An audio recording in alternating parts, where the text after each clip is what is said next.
ready for bed at a regular time is one of the most important habits you can learn. Who you gonna call? Ghostbusters! Jason was my son, and today is his birthday. Oh, Lori, scared another one away. What's your favorite scary movie? Sorry, Jack. Chucky's back. We are counselors at Hackett's Quarry Summer Camp. There is a swarm of bears. You're gonna need a bigger boat. I'm your boyfriend now, Nancy.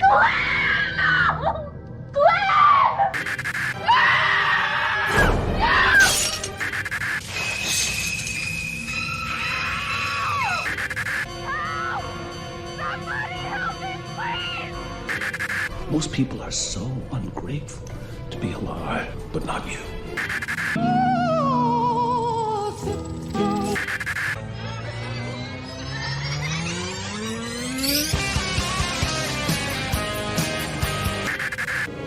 It's showtime. Hello, and welcome back to another fabulous and wonderful episode of the Scream Stream. Now, we are on episode 26, and to continue on with our horror from around the world, we are now moving on to the UK to look at the film Peeping Tom. Now, I have to say, Peeping Tom, never seen the movie, highly was excited to see this movie. I'm not gonna lie, I was thinking about this movie all day at work. Don't ask me why. I think it's mainly because of all the controversy and all the, sickening details I've heard about this movie. I was expecting it to be a hell of a lot worse than what it was. But then I have to remember, this movie came out in 1960, literally either the same year or a year after Psycho came out. I want to say it was the same year Psycho came out. But it was directed by Michael Powell, who is mainly known for The Fourth Pillars, Black Narcissus, and The Red Shoes. I myself never watched any of these movies. I wish I could say I have, especially The Red Shoes. All I know, it has something to do with ballerinas, and me being a old school ballerina as, I don't know, 15 years ago. Maybe more, maybe less. But the point is, I used to be a ballerina. And that's the only reason why I want to watch that movie is because I hear ballerinas are in it. But, other than these other movies, I really don't know much about his cinematography or his directing skills. But I got told that this movie basically ruined his career after he made this movie because so many people were horrified and basically just disgusted by this entire movie that they didn't really want him to make another movie again, which is funny because Psycho came out and everybody loved that movie.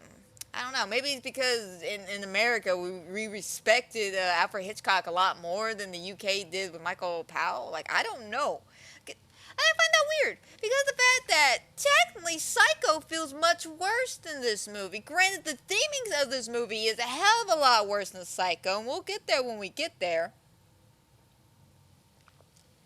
But yeah, it just blows my mind that a lot of people just basically were trying to boycott, ban the movie and shit. Which is kind of sad because the fact that there's some really good actors in this, some really fiery actors. We got Carl Boehm, who plays Mark Lewis, who, fabulous job, by the way, fabulous. This guy really emulates the creep factor. I'm not even joking. Every time he was on screen, he was just creepy. He was just creepy to me. Granted, I get it was the 1960s, different times and everything, but as a modern woman of today, I would not hang out with Mark. Mark is too fucking creepy, especially after the scene where he shows Helen, this, childhood video recording that his dad took of him and shit. After that, my ass would have been out that door and, flirting with the neighbor or something. No, not this naive little girl. Nah. But speaking of the naive little girl, we have Emma Mashal, who played Helen herself. She did a good job. She really, originally, I thought, okay, this is going to sound very, very mean, but this is how I originally was looking at her. She felt stupid. She felt honestly stupid, and then I remembered, right again, 1960, she's 21. different time. You know, because nowadays, you know, 21-year-old, we're a little bit smarter. We're not as naive. We're not as gullible, especially in today's world. We're actually more hesitant than anything out there. Hell, we would meet a guy like that who lived in our same apartment building. We would probably never associate ourselves with him, to be perfectly honest. But 1960s, young, naive, young one, I think only has her mother. I never even saw her father. I don't think her father's even mentioned in this movie. But she's got a mother, and it took me a few minutes, too, to realize this about her mother. Her mother is blind. Her mother is completely blind. And I kind of noticed it. There were certain scenes where she wasn't looking at people. She'd be talking to people, but she wouldn't be looking in anybody's direction. She'd just be looking at the wall. And I'm like, okay, maybe she's just coming off as an old, bitter woman. No, she's just blind. She's just literally blind. But her actress, Maxine Aldley, Audley. Again, guys, dyslexic as fuck, so if I mispronounce anybody's name, me bad. Seriously, me bad.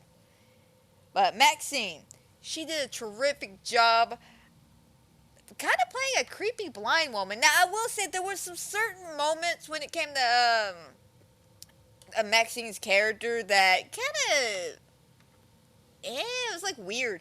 I think it was mainly more writing choices, because I will admit, this movie had me in stitches at some point. I'm not gonna lie. There was just some lines of dialogue that was just spoken, and I was just like, that's the most British thing I ever heard.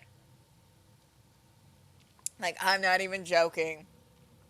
But some other great actors, of course, were Maureen Shear, who played Vivian. Wonderful actress. Especially beautiful dancer, by the way. Beautiful, beautiful dancer. Granted, we don't get to see her go like full dance montage here, but we do get a beautiful, fun little dance number with her that I actually enjoyed. Like, I thought it was like, first of all, it came out of left field. Second of all, it was just a treat, you know, especially with all this weird build up and tension in this movie. It was such a treat just to see her dance a little bit. And not even in a sexual way, okay? So don't get too happy and go try to find that particular scene. No. She's warming up because she thinks she's filming a scene. Jack Watson. I'm sorry, I just realized what his last name was. Jack, because the guy after him is named Wiggles Davenport, which I swear to God is like the most British name I've ever heard in my entire life. Like, we have Jack Watson and Wiggle Davenport. Oh, I'm going to hell for laughing, but I'm sorry. But they play Inspector Greg and, Jack Watson plays Inspector Greg, and Davenport plays Sergeant Millers. Fun actors. They did a pretty decent job. Typical cop kind of scenarios. Not too crazy and stuff. But all these actors, British born and raised, fantastic. Loved them. Thought they brought a real charm to the movie. Especially with some of the comedy lines that were just thrown out there. Like, I'm not even gonna lie, there were some funny ass moments. Like, I'll get to one of my favorite lines. Actually, fuck, I'll tell y'all now. One of my favorite lines, out of context, is, silly bitch, she faded in the wrong scene. I'm not even joking. That's out of context. But that is a legitimate line from this scene. But fun actors, though. This was a fine movie. I enjoyed it. I thought it was much fun. It was not scary. I wasn't assuming it was going to be too overly scary. It's more of a psychological thriller. I think, according to the themings I read about, is praised as a psychological complexity because of the fact that we are diving into some really sick ass shit. We got like some child abuse, some fucking fetishism going on, a lot of eroticism. I'm not even joking about that. I'm going to attempt to say it. It's basically the fancy word for Peeping Tom syndrome, but it's called scoliosis or something like that. I don't know. I have it written down somewhere in one of these pages. See if I can't find it. Scopophilia, something like that. I have no idea. It's spelled Scoptophilla. Well, basically, it's a fancy term for peeping toms. But this movie, on the surface level, you know, it has to deal with a lot of eroticism. Eroticism. Is that even a fucking word? Am I just making words up now? Eroticism. Fuck it, we're gonna go with it. But it's got a bit of a charm to it when it comes to its sexual nature in some aspects. You would think of a movie dealing with a lot of sexual natures, it would be chock full of nudity and blood and violence and gore. Only one of those things is true. And it ain't the nudity, it's the violence, but it's not the gore. I gotta make sure I said that right.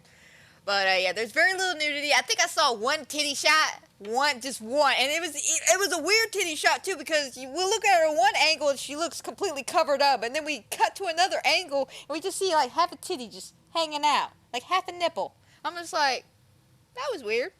We kept on going. Other than that, we really don't get to see any nudity. Granted, we know what he's photographing, which is prostitutes. I'm gonna be honest, they're prostitutes. But we don't get to see anything of that nature. We get to see the violence in some aspects, where mainly it's a lot of POV shots that the camera is coming out towards the girls, and we get to see them basically being scared to death. But we don't get to see the weapon impale the girls. We don't get to see the blood like spray everywhere and stuff. I think even to the climax of the movie at the end, we don't even get to see blood at all, which is weird because the dude stabs himself in the neck. But we'll get there when we get there. But yeah, it was a great film. It was a great film, but I can kind of get why in 1960s a lot of people had issues with it. I think. Oh God, I don't know if it's Roger who says it the best or Martin Scorsese who says it the best. See, Robert, in one of his reviews back in 1999, I think the review was called like the greatest film series or something like that. He stated the movie makes us a voyeur. We sit in the dark watching other people live their lives.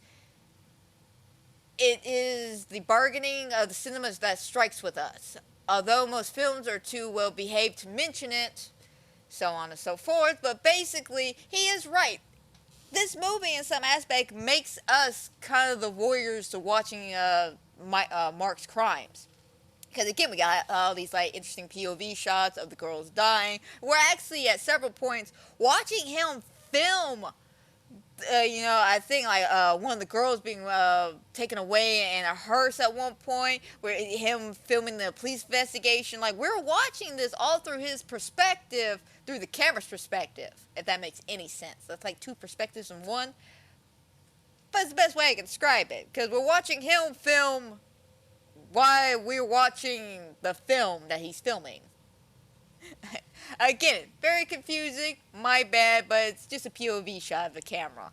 But Martin Scorsese, who's actually an admirer of Powell's work, he states that, and this is an exact quote, I actually have it pulled up right here. I have always felt that Peeping Tom in 8.5 says everything that can be said about filmmaking, about the process of dealing with films, the objectively and the subjectively of it all, and the confusion between the two. 8.5 captures the glamour and enjoyment of filmmaking, while Peeping Tom shows the aggression of it and how the camera can be violent. From studying them, you can discover everything about people who make films, or at least people who express themselves through films. And that says a lot about this movie, because it is true. Mark's biggest character development we learn is he wants to be a film director. That is why he's filming all these creepy murders and weird voyeurism shots and shit, is that he's trying to film a movie. I don't know why. I was about to say and debut it, but he never actually states what he wants to do with this movie. He just says he has this movie and it's almost done and he needs to finish it. So, in some aspects,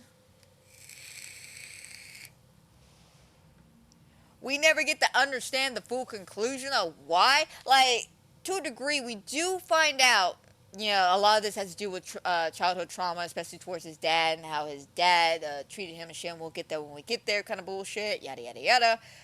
But because we're there watching this man kind of act weird while he's filming. Like, I'm gonna be honest, like, I want to say near the end of the movie. That's the best example I'll give you. Near the end of the movie, he won't look at Helen for some reason. He doesn't want to look at her fear. He's afraid to look at her because of his fear. And then when he goes to record her, all right, let me show you what I've done with these girls, his attitude completely changes. Like, he goes from a very scared, timid guy to very intimidating. Especially with him coming towards her with a weapon and then basically describing the feeling, just, oh, these girls, they die terrified and shit. Like, it gets very weird. And if we were to sit down and watch these reels that he made, it would say a lot about this guy. The fact that he's just extremely creepy and a very violent individual. And I'm pretty sure probably pleasures himself to his own movies, like, straight up.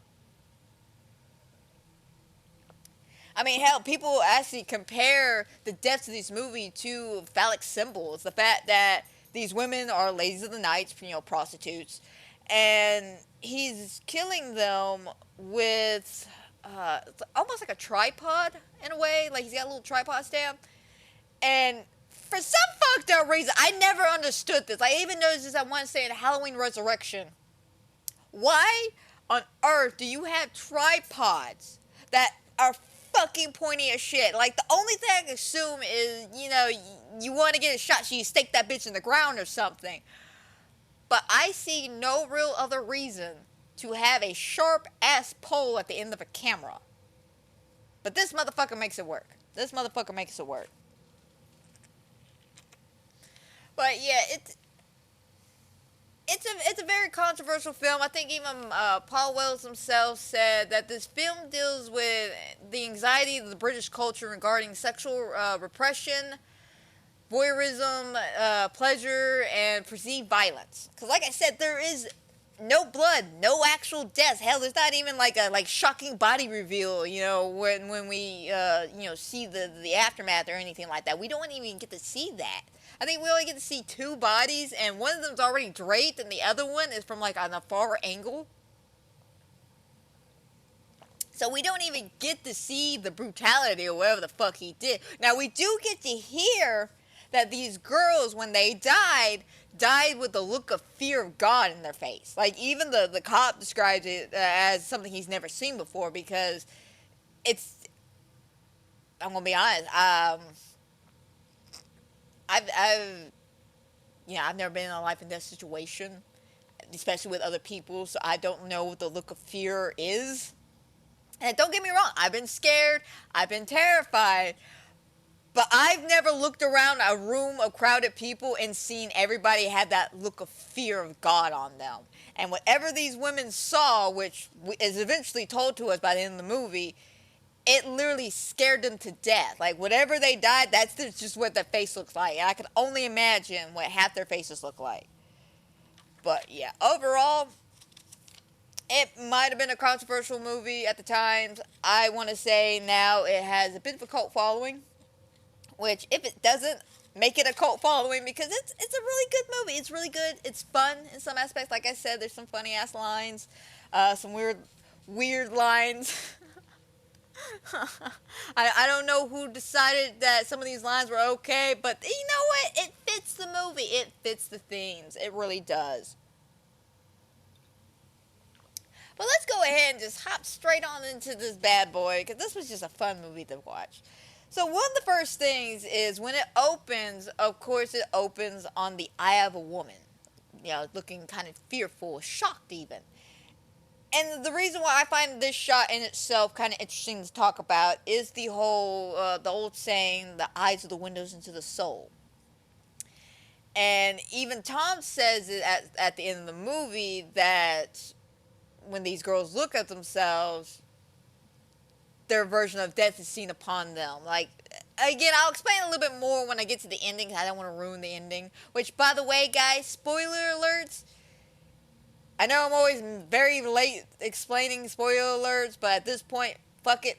Spoiler alerts for this entire movie. You've never seen it. I suggest you go ahead and watch it, then come back to this podcast. If not, get ready to be spoiled. But like I said, we open up with the eye shot. You know, the whole eyes of the windows of the soul and bullshit like that. But once we get done with that, we pan out to this beautiful blonde girl, and she's looking at this window, and she's smiling, and we see this guy in kind of a dark silhouette, just whistling and walking towards her. And we see, kind of a close-up shot of him putting the camera underneath his arm, which I don't get, because of the fact that at several points, like I said, we got POV shots, right? So he's got the camera underneath his arm, and he's recording it, walking up. But yeah, it almost looks like he's holding up the camera right here because he's like facing directly behind her. I guess that was one of those things I just never thought about when it came to, camera angles and shit. But yeah, he comes up and he has the camera already tucked underneath his arm, and he walks up to her, and she's like, oh, it'll be 2 shillings, letting you know right off the bat, she's a fucking whore. And he's like, yeah, sure, why not? And they go up to this room, they go all the way upstairs, and we're following them all the way up the stairs.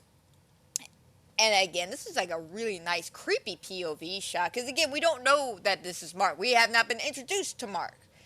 But this is Mark's basically introduction that kind of sets the tone for the rest of the movie. So we follow the camera POV shot, following her into her apartment. She closes the door, she starts taking off her clothes and stuff, not saying a word. It's very awkward, especially for hiring a prostitute. Like, again, I've never hired a prostitute, so I don't know how talking to a prostitute works. But I feel like if you're going to pay money to have sex with a random stranger, casual conversation can go a long way. But that's just me personally. As you're taking your clothes off, you just, oh, how was your day? Oh, fantastic, I fucked this one guy, right? And he wanted me to call him daddy as he spanked my ass. Oh, that seems interesting as hell. It's a casual conversation. But no, completely dead silent the entire time. She sits on the bed, though, and then we get this, nice, clean, quick shot of, the camera tilting down. And we hear something being unsheathed. It's literally the sound of being unsheathed. And we slowly start walking towards her as she's like, what are you doing? Wait, stop. No, don't do this. Being very fearful. And she's backing up into the bed, and we're slowly walking up to her.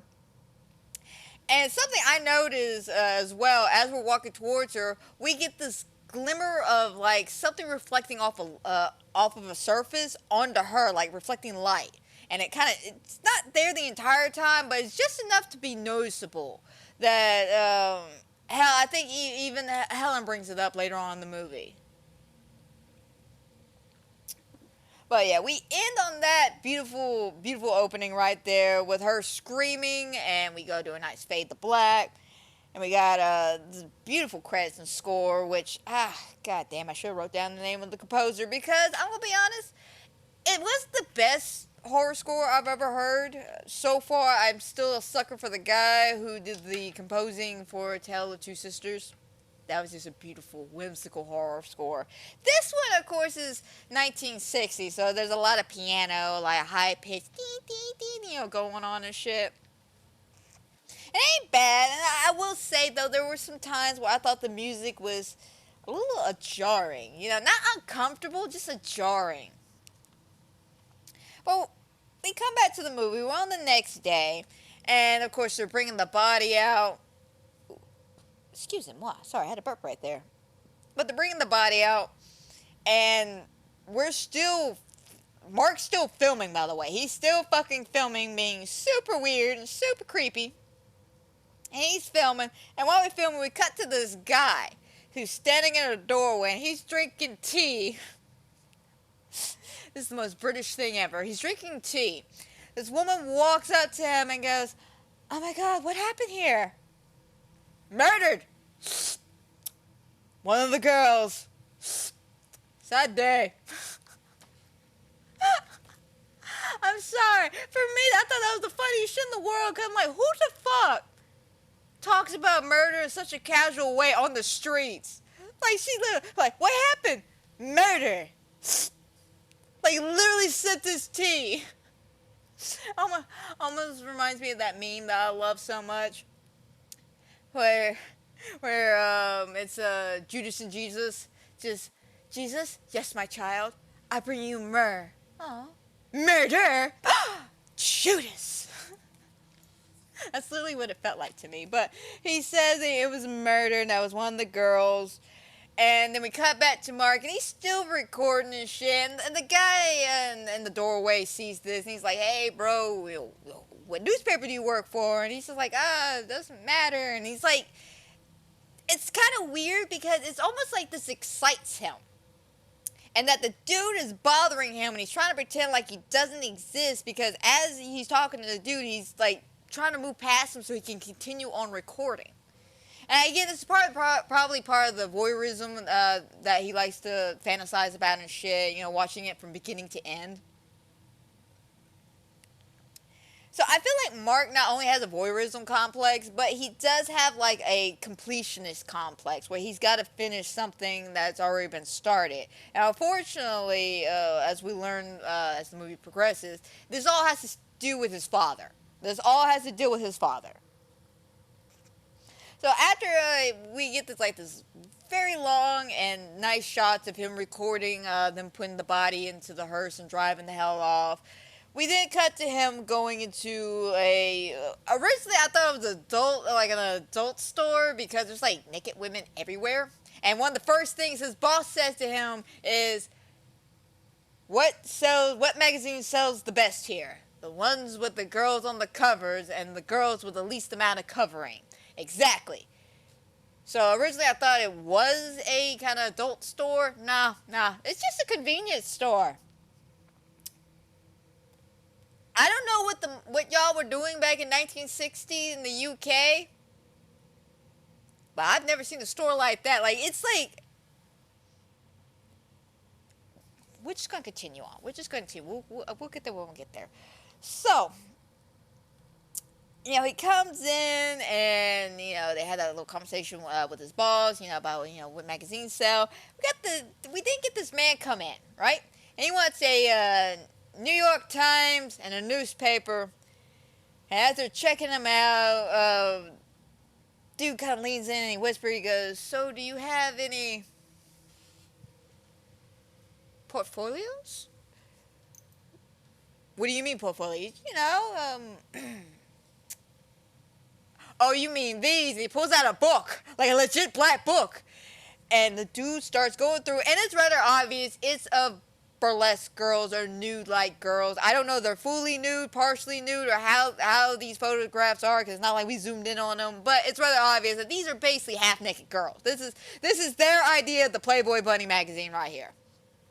And the old man is going through, you know, these pictures like, oh, she's nice. Oh, she's lovely too. And all this shit. At the same time, a little girl comes in. Okay, let me rephrase that. She's not like a little girl. She's like maybe a 14-year-old. Walks in and just goes, "Hey, can I get a candy bar?" "Yeah, sure." And everybody just like backs away from the fucking counter and acts casual as hell. Like the dude looking at the photos just heard the girl come in like quickly, like put the pictures down and walked into the corner like, "Oh, this is a nice wall. It's great." Mark's still just being creepy as shit, just looking at the table, admiring the newspapers. I was talking about the headlines of the dead girl he just killed. So he's all in la la land going, I did good. Yes, I did fantastic. But once we have that weird interaction, and like I said, this is why this store confused me at first. Because originally I thought it was an adult magazine, and then the little girl came in for a fucking candy bar. And I was just like, what the fuck is going on in the UK in 1960? But straight up, though, it turns out it's just like a convenience store. It's just a little fucking convenience store with a dirty photograph place upstairs. Headed by Mark, of course.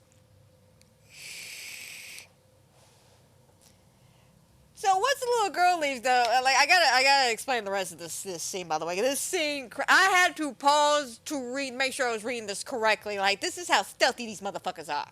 So the little girl leaves, right? And he comes up back to the counter, and the old man's like, "All right, how much for this photo right here? Be 5 shillings. All right. And what about this one? Okay. And this one, I like this one. How much for the whole book?" And he's just like, £5. Oh my God, £5. How about 4 and a 10? And I'll throw in the Times and the newspaper for free. Oh, yeah, sure, that works. And the whole time he's like looking at Mark, like, why is this motherfucker here? Why is he watching me? All this shenanigans. He then, the boss man, Mark's boss, hands him an envelope, which has the album in it with all the dirty pictures and shit. And on the cover of this envelope, I shit you not, it reads, educational books. First of all, that's the most suspicious looking package I have ever seen. That's like totally walking out of the evidence locker room and the envelope says not evidence on it. Like, seriously. Like, that is the most suspicious looking package ever. Second of all, I gotta give the boss man credit. He thought everything through to the point of how he could secretly and discreetly get the photographs from one place to another. Educational books. Third, he ain't wrong in that definition. It is educational. To a very small degree. Very, very small degree. And when I mean by educational, it's to help the guys figure out the shape of a woman's body. Because it sure as hell doesn't help them find the clitoris on most days. To be honest, though, I haven't been able to say that in a while. Yes, I'm gloating a little bit. I am gloating. Anyway. After that, one other little funny ass moment was as the guy is walking out, the boss man asked, "Hey man, do you want to be put on our mailing list, by the way?" A mailing list. A fucking mailing list. Again, I give boss man credit. But dude takes, goes, "No, thank you," grabs his stuff, grabs the Time magazine, tucks the envelope between the Time magazine and the newspaper and walks off. The boss man, without missing a beat, as soon as that door closed, he won't be doing the crossword tonight. Like, no shit, bro.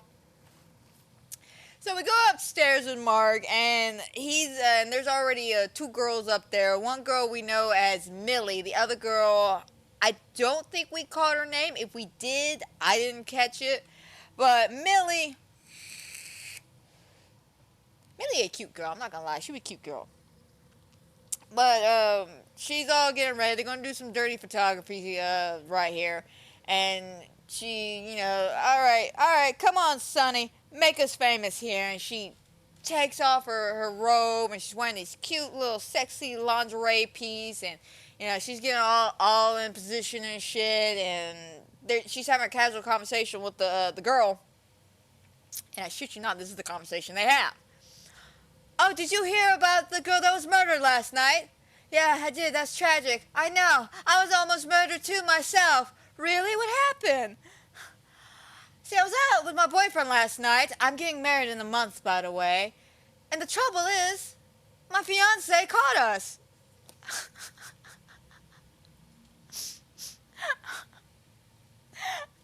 I had to go back again to make sure I heard her correctly when she was like, "My fiance always caught it." I'm like, you had me going in the first half. It's like, "Oh, my boyfriend. I was with him last night. We're getting married in a month. But my fiance caught us." Like, Jesus fucking Christ. You are a whore through and through. I'm not gonna lie. So much for your wedding. Like, so much for your wedding. So as he's adjusting her, putting her in a frame, make sure her head's in the right lighting and stuff, getting all the correct lighting, she's trying to flirt with him a little bit. And he's just, "Oh, what you got behind that camera, huh? Is that another naked lady?" You know, can you make me look good? Can you hide my bruises? Because, again, they're prostitutes. I'm sure their pimp done slapped the shit out of them a couple of times.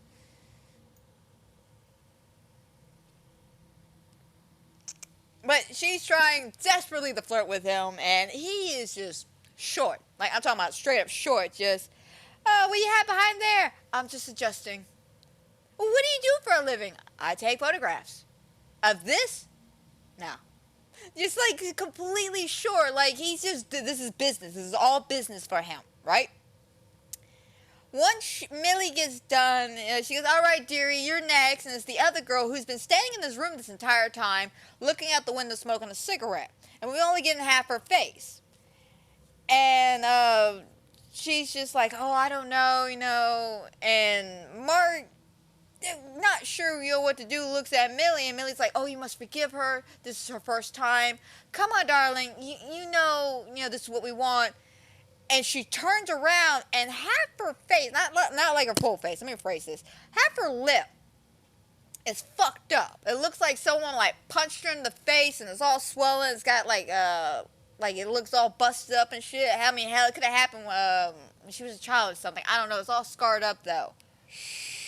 And she goes, and she drops her robe, and she's just like, that's okay. I could do this. You don't need to take pictures of my face. And then, in a drop of a dime, Mark just changes like entire personalities here and goes, no, but I want to. And he grabs his camera, his personal camera, by the way, not the work camera, his personal camera. He grabs the personal camera and walks up to her, and he's like, no, I need to photograph your face. Oh, well, can you hide the bruises too? And he starts looking at her like he's so enthralled. Like he is like excited. He's very excited about this. And I don't get exactly what he's trying to say here, but this is the exact lines as he's recording her, moving towards her face with the camera. And he's like, don't be shy of me. It's my first time too. What do you mean it's your first time? It's my first time in front of the eyes, like, eyes full of. He never completes his train of thought or what he's thinking. But I want to say it's his first time recording, because throughout the rest of this film, especially near the ending of the movie, we'll find out he doesn't like to look at people while they're fearful unless he's killing them. And I guess this was like his first time looking at somebody filled with fear, but maybe some other mixed emotion, maybe of embarrassment, sorrow, or something. But he saw something in her eyes that he just had to record. He just had to record it. He didn't kill her or anything, but he just had to record her face. I don't know if it's just embarrassment, sadness, depression. Because I'm going to be honest, guys, even back in 1960, working as a prostitute was not a good idea. I mean, hell, it's not a good idea to be a prostitute now. But definitely back in the 1960s, it was not a good idea. Pimps like to lay hands on their girls. Fucking men were cruel. Like, you didn't do what they asked, they just beat you in the head anyway and still take what they want. Shit was nasty and violent. But this also adds the controversy that, I was talking about earlier. This makes people feel uncomfortable because back in 1960, that was a bit of a problem. Prostitution. Crime rate, gambling, the pre-usual shenanigans everyone's always dealing with in modern worlds, modern times and shit. But, especially in the 1960s, it was a big deal. And to have the camera basically in your face saying, hey, look at this thing that makes you uncomfortable. Look at it. You see why people were very, disheartened from this movie. Again, there's no violence. There's actual no bloody violence. Just good build-up and tension. And this is why I'm talking about this movie.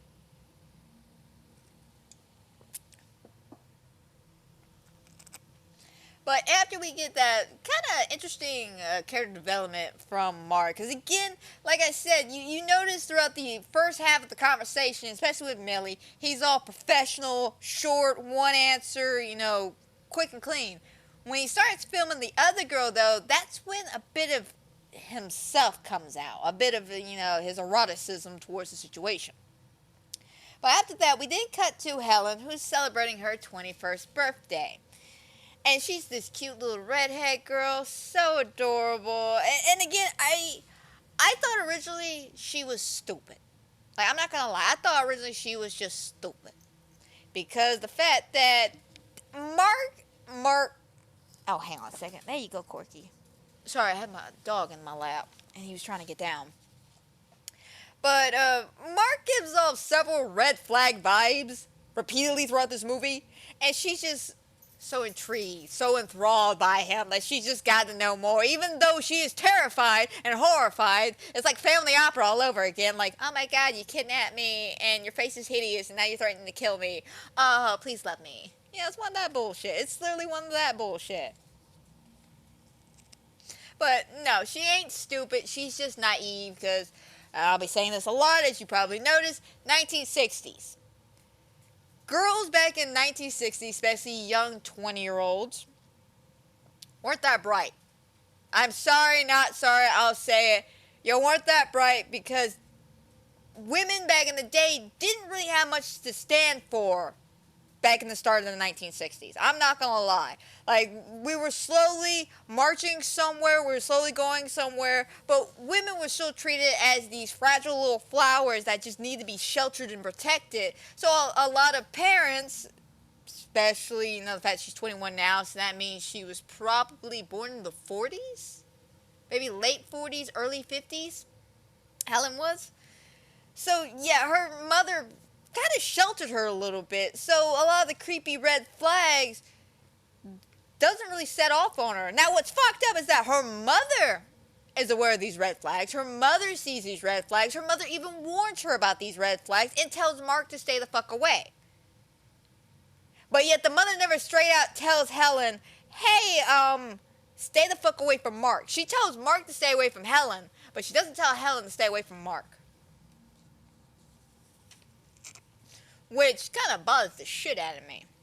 Because, like, woman, you know what the fuck's up. Like, you have intuition. She even says that several times, that she has instincts to tell when, I guess, negative energy or prey's around. I mean, it's like the not fight or flight, but it's something we, as human beings, all feel that the person watching you is not a good person. It's like animal instinct in some aspects, where you feel the danger in the air. And sometimes you can sense that from people. You can just look at people and sense that's a dangerous motherfucker right there. Hang on a second.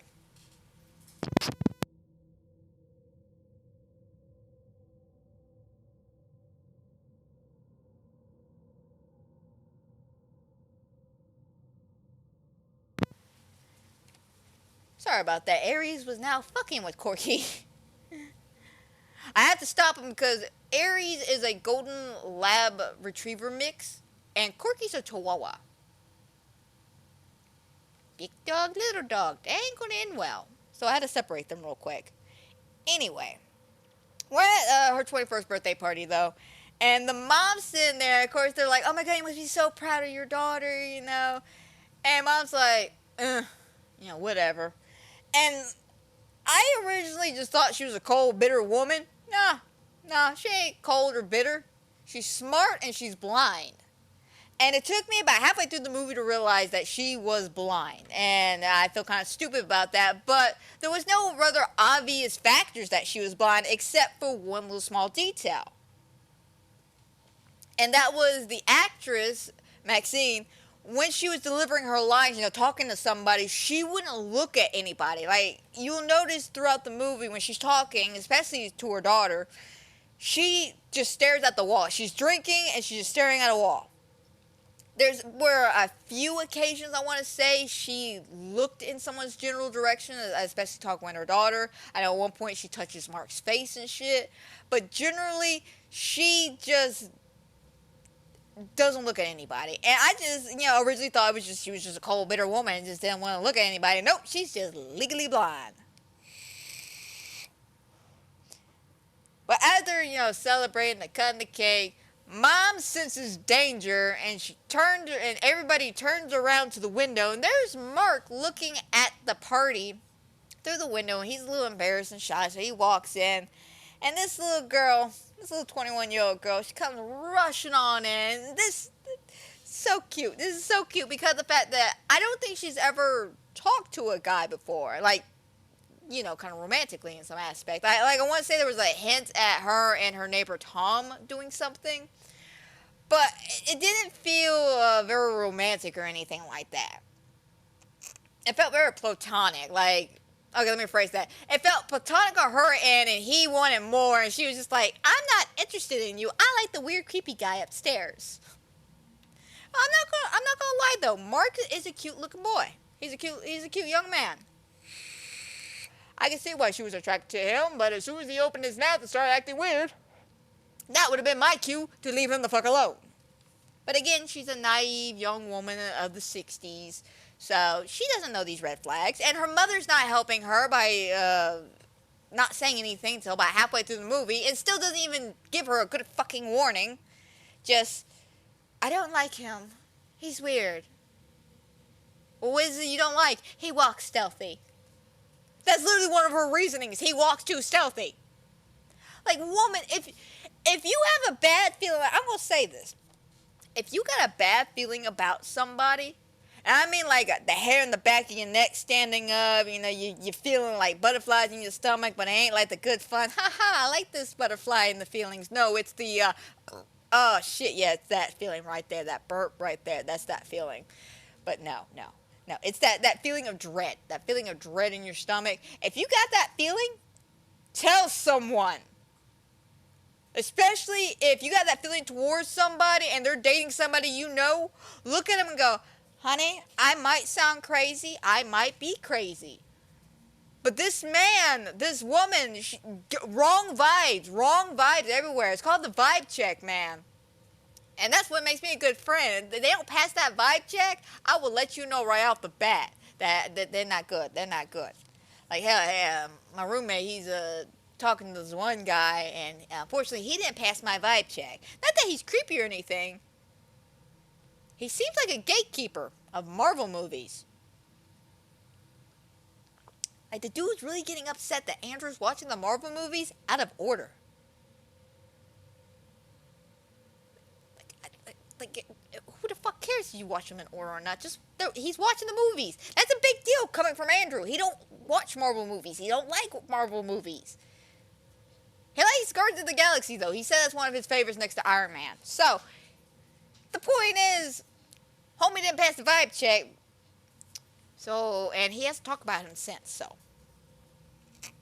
Always vibe check, man. As a friend, always vibe check. But Mark comes in, she rushes out of the door, and she's like, I always see you on the stairs, and I never say anything, so I figured today's the day I will at least introduce myself and say hello.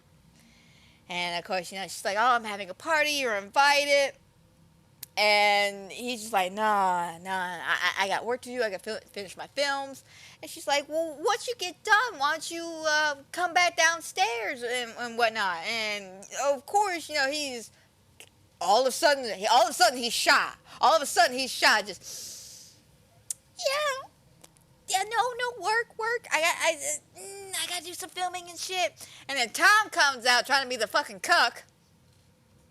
And he's just like, oh, you know, everyone's asking for you. We're cutting the birthday cake and all this shit. And she's like, whoa, you get a chance, please come by. And he looks at her, goes to say something, changes his mind, and just goes, happy birthday. And then runs upstairs. Kind of a cute interaction, I'm not gonna lie. It was kind of adorable because of the fact that he seemed really shy. He seemed really shy from that point. Granted, though, we know he's creepy, but from her perspective, he just seems super shy. And, of course, her being a naive girl and being all cutesy and ditzy and shit. It was just cute. I'm not gonna lie, it was just cute. So, you know, after that, he goes upstairs and he's watching his films. And, of course, it's the film of the prostitute he killed earlier in the movie. And while he's in the midst of watching this, he hears a knock at the door. So he goes, okay, I gotta go investigate this shit. So he stands up, quickly grabs the reels and all that shit, throws it in the cabinet, goes out there, and there she is at his front door with a piece of cake. She is really trying here. She is really trying to get a date. So, yeah, and this was like another funny, I'm not gonna lie, this shows you how weird he is. Like, super weird. And he does this a few times. Where he'll case in point, this, like, hang on a second. Aries, leave him alone, please. I'm trying to record. Thank you. But while she's standing there at the door, you know, he invites her in, and he's just like, oh, you want me to get you a drink?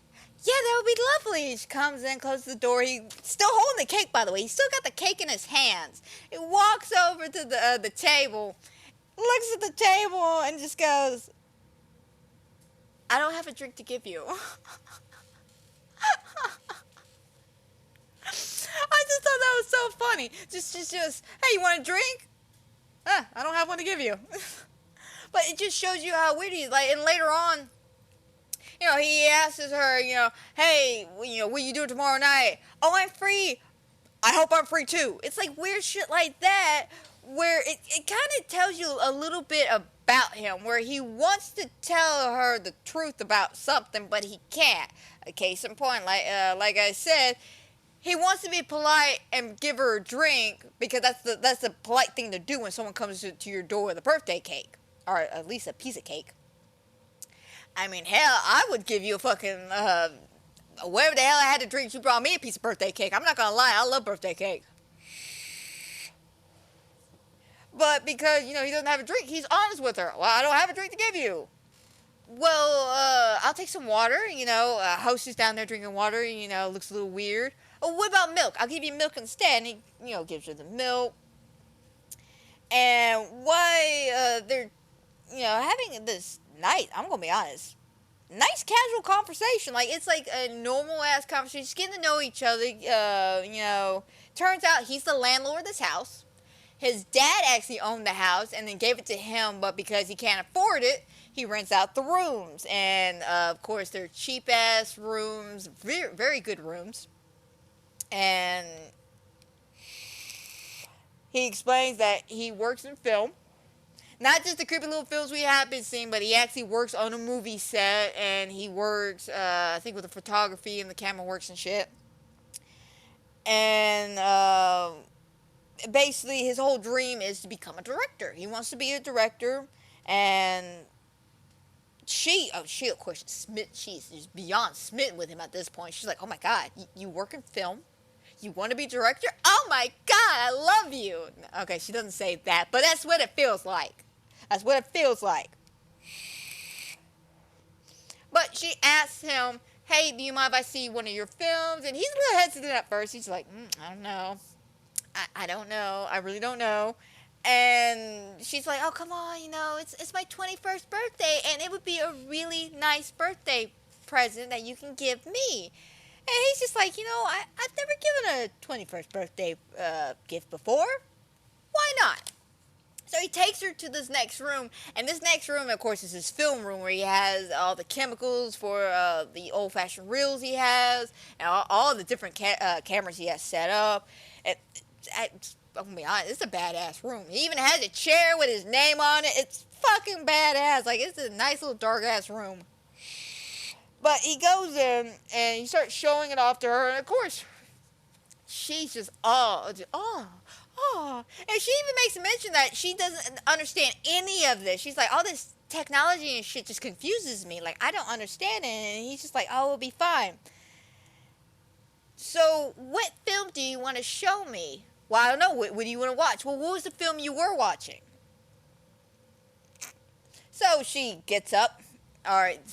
He gets up, goes to the little file cabinet, opens up, grabs the film he was watching, which, of course, was The Murder of the Prostitute. He turns around and he looks at her. And she, of course, with her little naive face and all that shit, just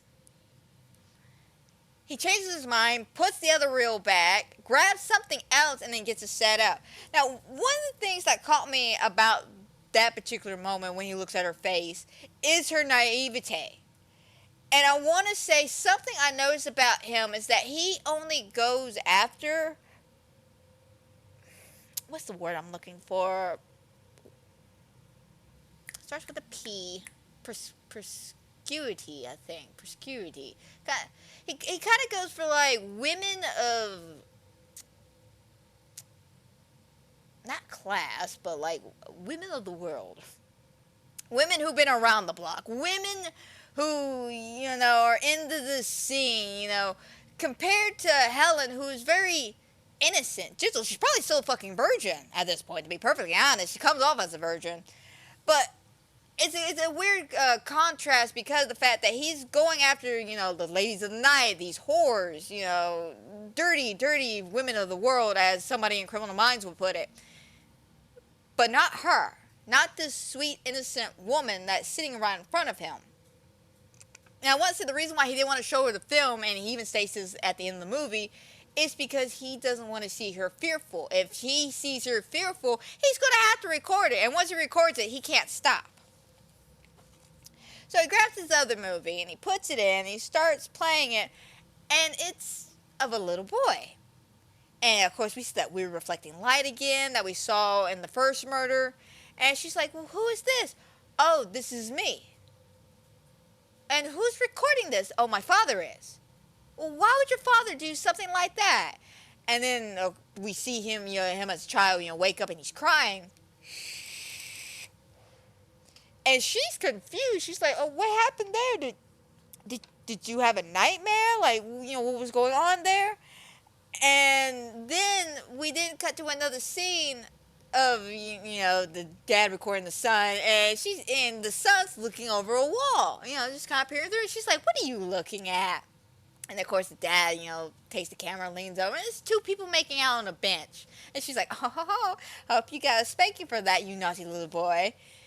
And then she gets uncomfortable with the fact that the dad is now recording them making out. And she's just like, why the fuck would he do such a thing?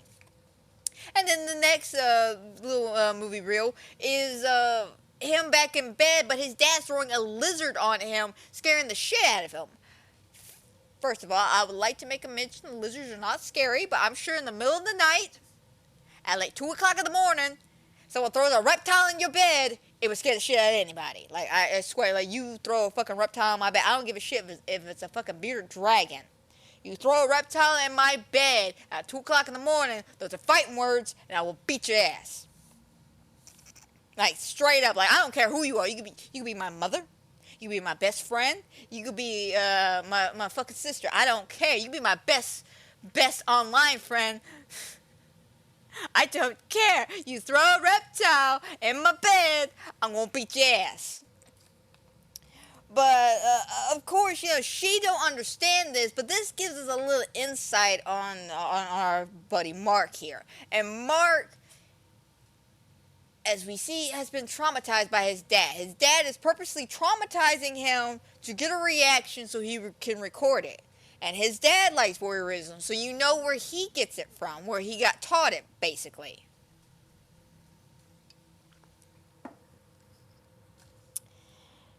So, while they're watching this film, though, he starts kind of caressing the camera a little bit and rubbing up on it and shit, and he's kind of freaking out.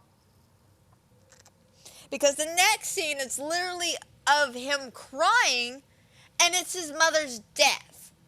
Like, straight up, his mom's on the deathbed, and his dad's recording him holding her hand, and she's like, why would your dad do this? Well, he recorded her death, her burial, and then this new woman. And then we see the new woman and him standing in front of the camera, and we see the dad giving him his first camera. And, of course, this makes her super uncomfortable at this point, like, which I don't know why. Like, at any other point, you know, I would have turned the fucking camera little reel off myself, you know, especially during the lizard scene, but she waits till the moment he gets the camera. It's kind of a happy childhood memory for him. She switches it off, and she proceeds to leave the room, and she's just like, what was your father? Why was your father doing this? Well, he was a scientist. He was a man of science. And one of the things he liked to study was fear. Which, by the way, does that ring a bell to anybody? A scientist who liked to study fear? Scarecrow. Oh, I'm sorry, I got something caught in my throat right there.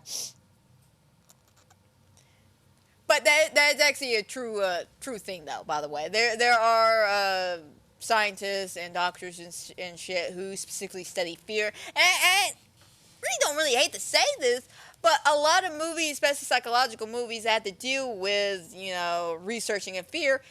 It's a legitimate research field. I mean, hell, look at The Haunting. Granted, it was not the greatest movie, and to be frank, I might talk about that movie at some point. As much as people dislike it, I have a soft spot for it, and I wish to at least express my soft heart for it. But in 1999's The Haunting, Liam Neeson's character, he is a professor who is studying the workers' fear. And, of course, the fear is being hid behind a sleep study kind of program and bullshit. We'll get there one day when I decide to talk about that movie. But the point is, the studying of fear is a legitimate field of study. A lot of people are questioning, and something even Liam Neeson said in the movie, and The Haunting really hit true. Does fear help, you get that promotion? Shaking hands with your boss, does it help you score higher on the SAT? Does it add something? Like, there's a lot about fear that we as human beings don't understand because we don't want to delve into the fear. To hit true impending fear, it means you have to put somebody in one of the worst traumatic events ever, and that's just inhumane. To be frank, it's inhumane. Even in The Haunting, it's inhumane what Liam Neeson's characters did. The fact that he was fucking with these people, saying there's a study of fear, and basically drove Nell, or to the group, it looked like it drove Nell to the point that she was going crazy. And hell, you can even think about it from the original The Haunting, the whole case study with Nell. But yeah, his father was a scientist who studied fear. And as they're, as we're learning a little bit more about his dad, we get a knock at the door, and there's fucking Tom being the cuck yet again. And he's just like, the party's wrapping up, you should come downstairs. And she's like, oh, okay, well, I wish you would join us. I really wish you would come with us. And what's really weird about Helen's character is her fluctuation. She will literally go from being terrified to worrisome and scared to kind of angry. Just within her fluctuation, it almost sounded like she was annoyed that he would rather stay up here and work on his films than come downstairs and say goodbye to all these random strangers downstairs. But before she walks out, though, she goes to say something, and she changes her mind. She goes, Mark, I hope you have a sweet tooth. And looks at the cake, and then walks out. And it was kind of a nice scene. It was kind of nice. It was a nice character development between the two, because we get to, again, learn a little bit about, learn a lot about Mark.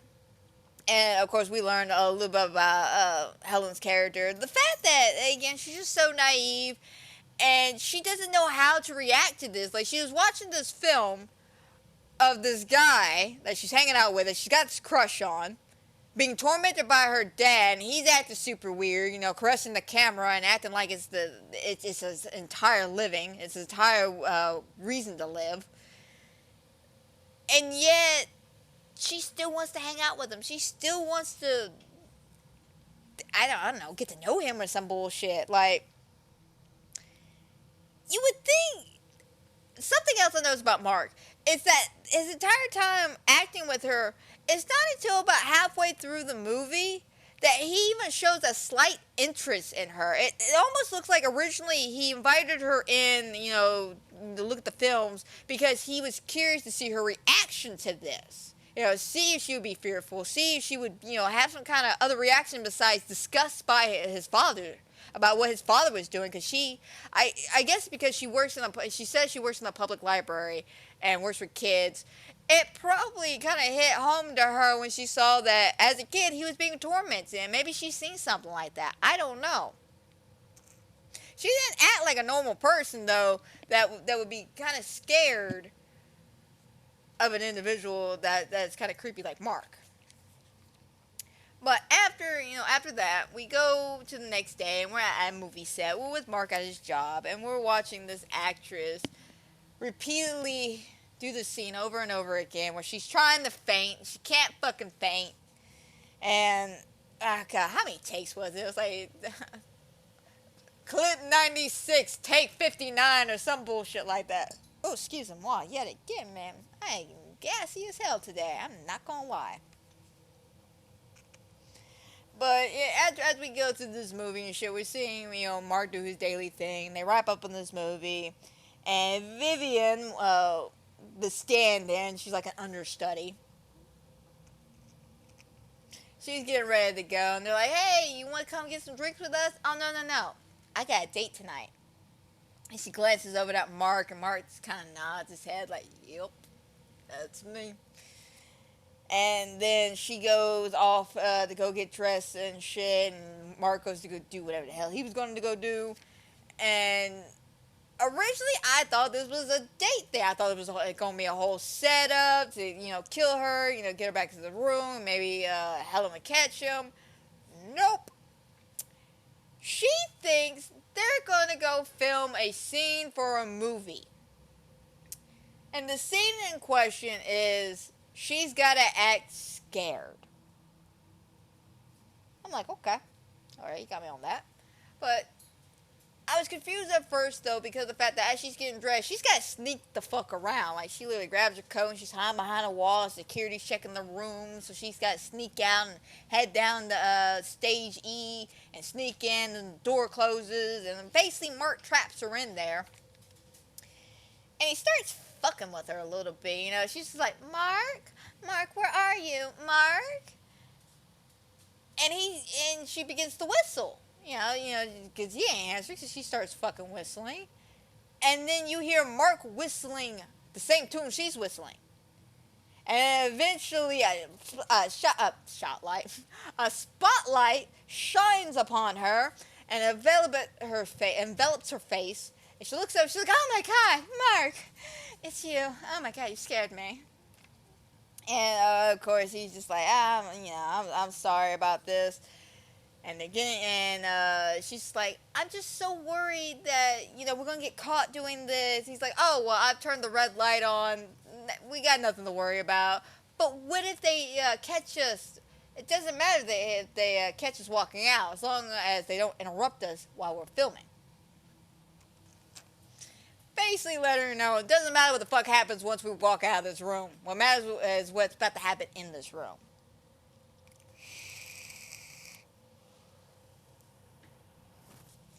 So as he's getting the camera set up, he's doing a little measuring, make sure she's in the right spot, pushes everything together. She's like, I want to warm up.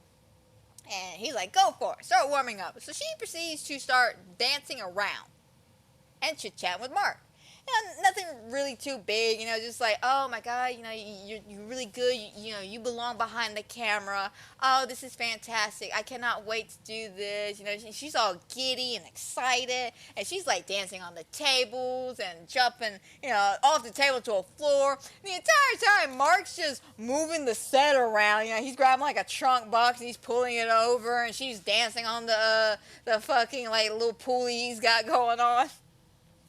This goes on for a few minutes now. I'm not gonna lie, this goes on for a few minutes, but I fucking love this shit. Like, it was good. It was a good little dance number.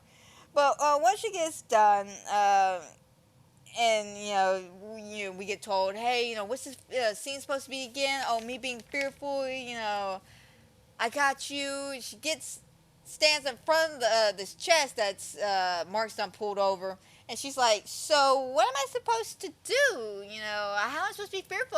I'm so relaxed. Like, watching you be relaxed behind the camera makes me relax. And I don't know. I don't know. How can I be scared? And fucking Mark, is just like, all right, well, picture this. A man's coming at you. She's like, okay, what kind of man? It's a madman. It's a madman. He's coming at you. Oh god, hang on a second. Alright, here we go. Picture this. A madman coming at you, wanting to kill you. He knows it, you don't. And just to kill you isn't enough for him. Now, I don't know about you guys, but if I ask somebody to give me, put me in the character, put me in a mood to be scared, and if you told me this, what I do what Mark was doing, by the way, Mark was getting very, very close to her face, like he was walking up to her slowly as ever, to the point that she backed up into the fucking box he pulled out, and she almost fell in. But he's walking up to her, being super, super fucking creepy, and she's like, I can't visualize this. I don't know, help me set the mood, Mark. And he looks at her, looks back at his camera and goes, okay. Grabs the camera, takes the little piece at the edge of his tripod off, turns around, pointing it at her, and goes, imagine this coming at you. Imagine this weapon coming at you. And he slowly starts walking up to her, and now you see the fear of God on her face. And she is finally feeling she's now in the mood, okay? She is now set in stone in the mood to be fearful. And she's just like, Mark, what are you doing? Okay, Mark, stop. That's enough. Mark, please, come on. And he's slowly pulling that knife closer to her throat. And eventually we have a nice transition of a fade as she's screaming. And we go to Helen watching television with her mom.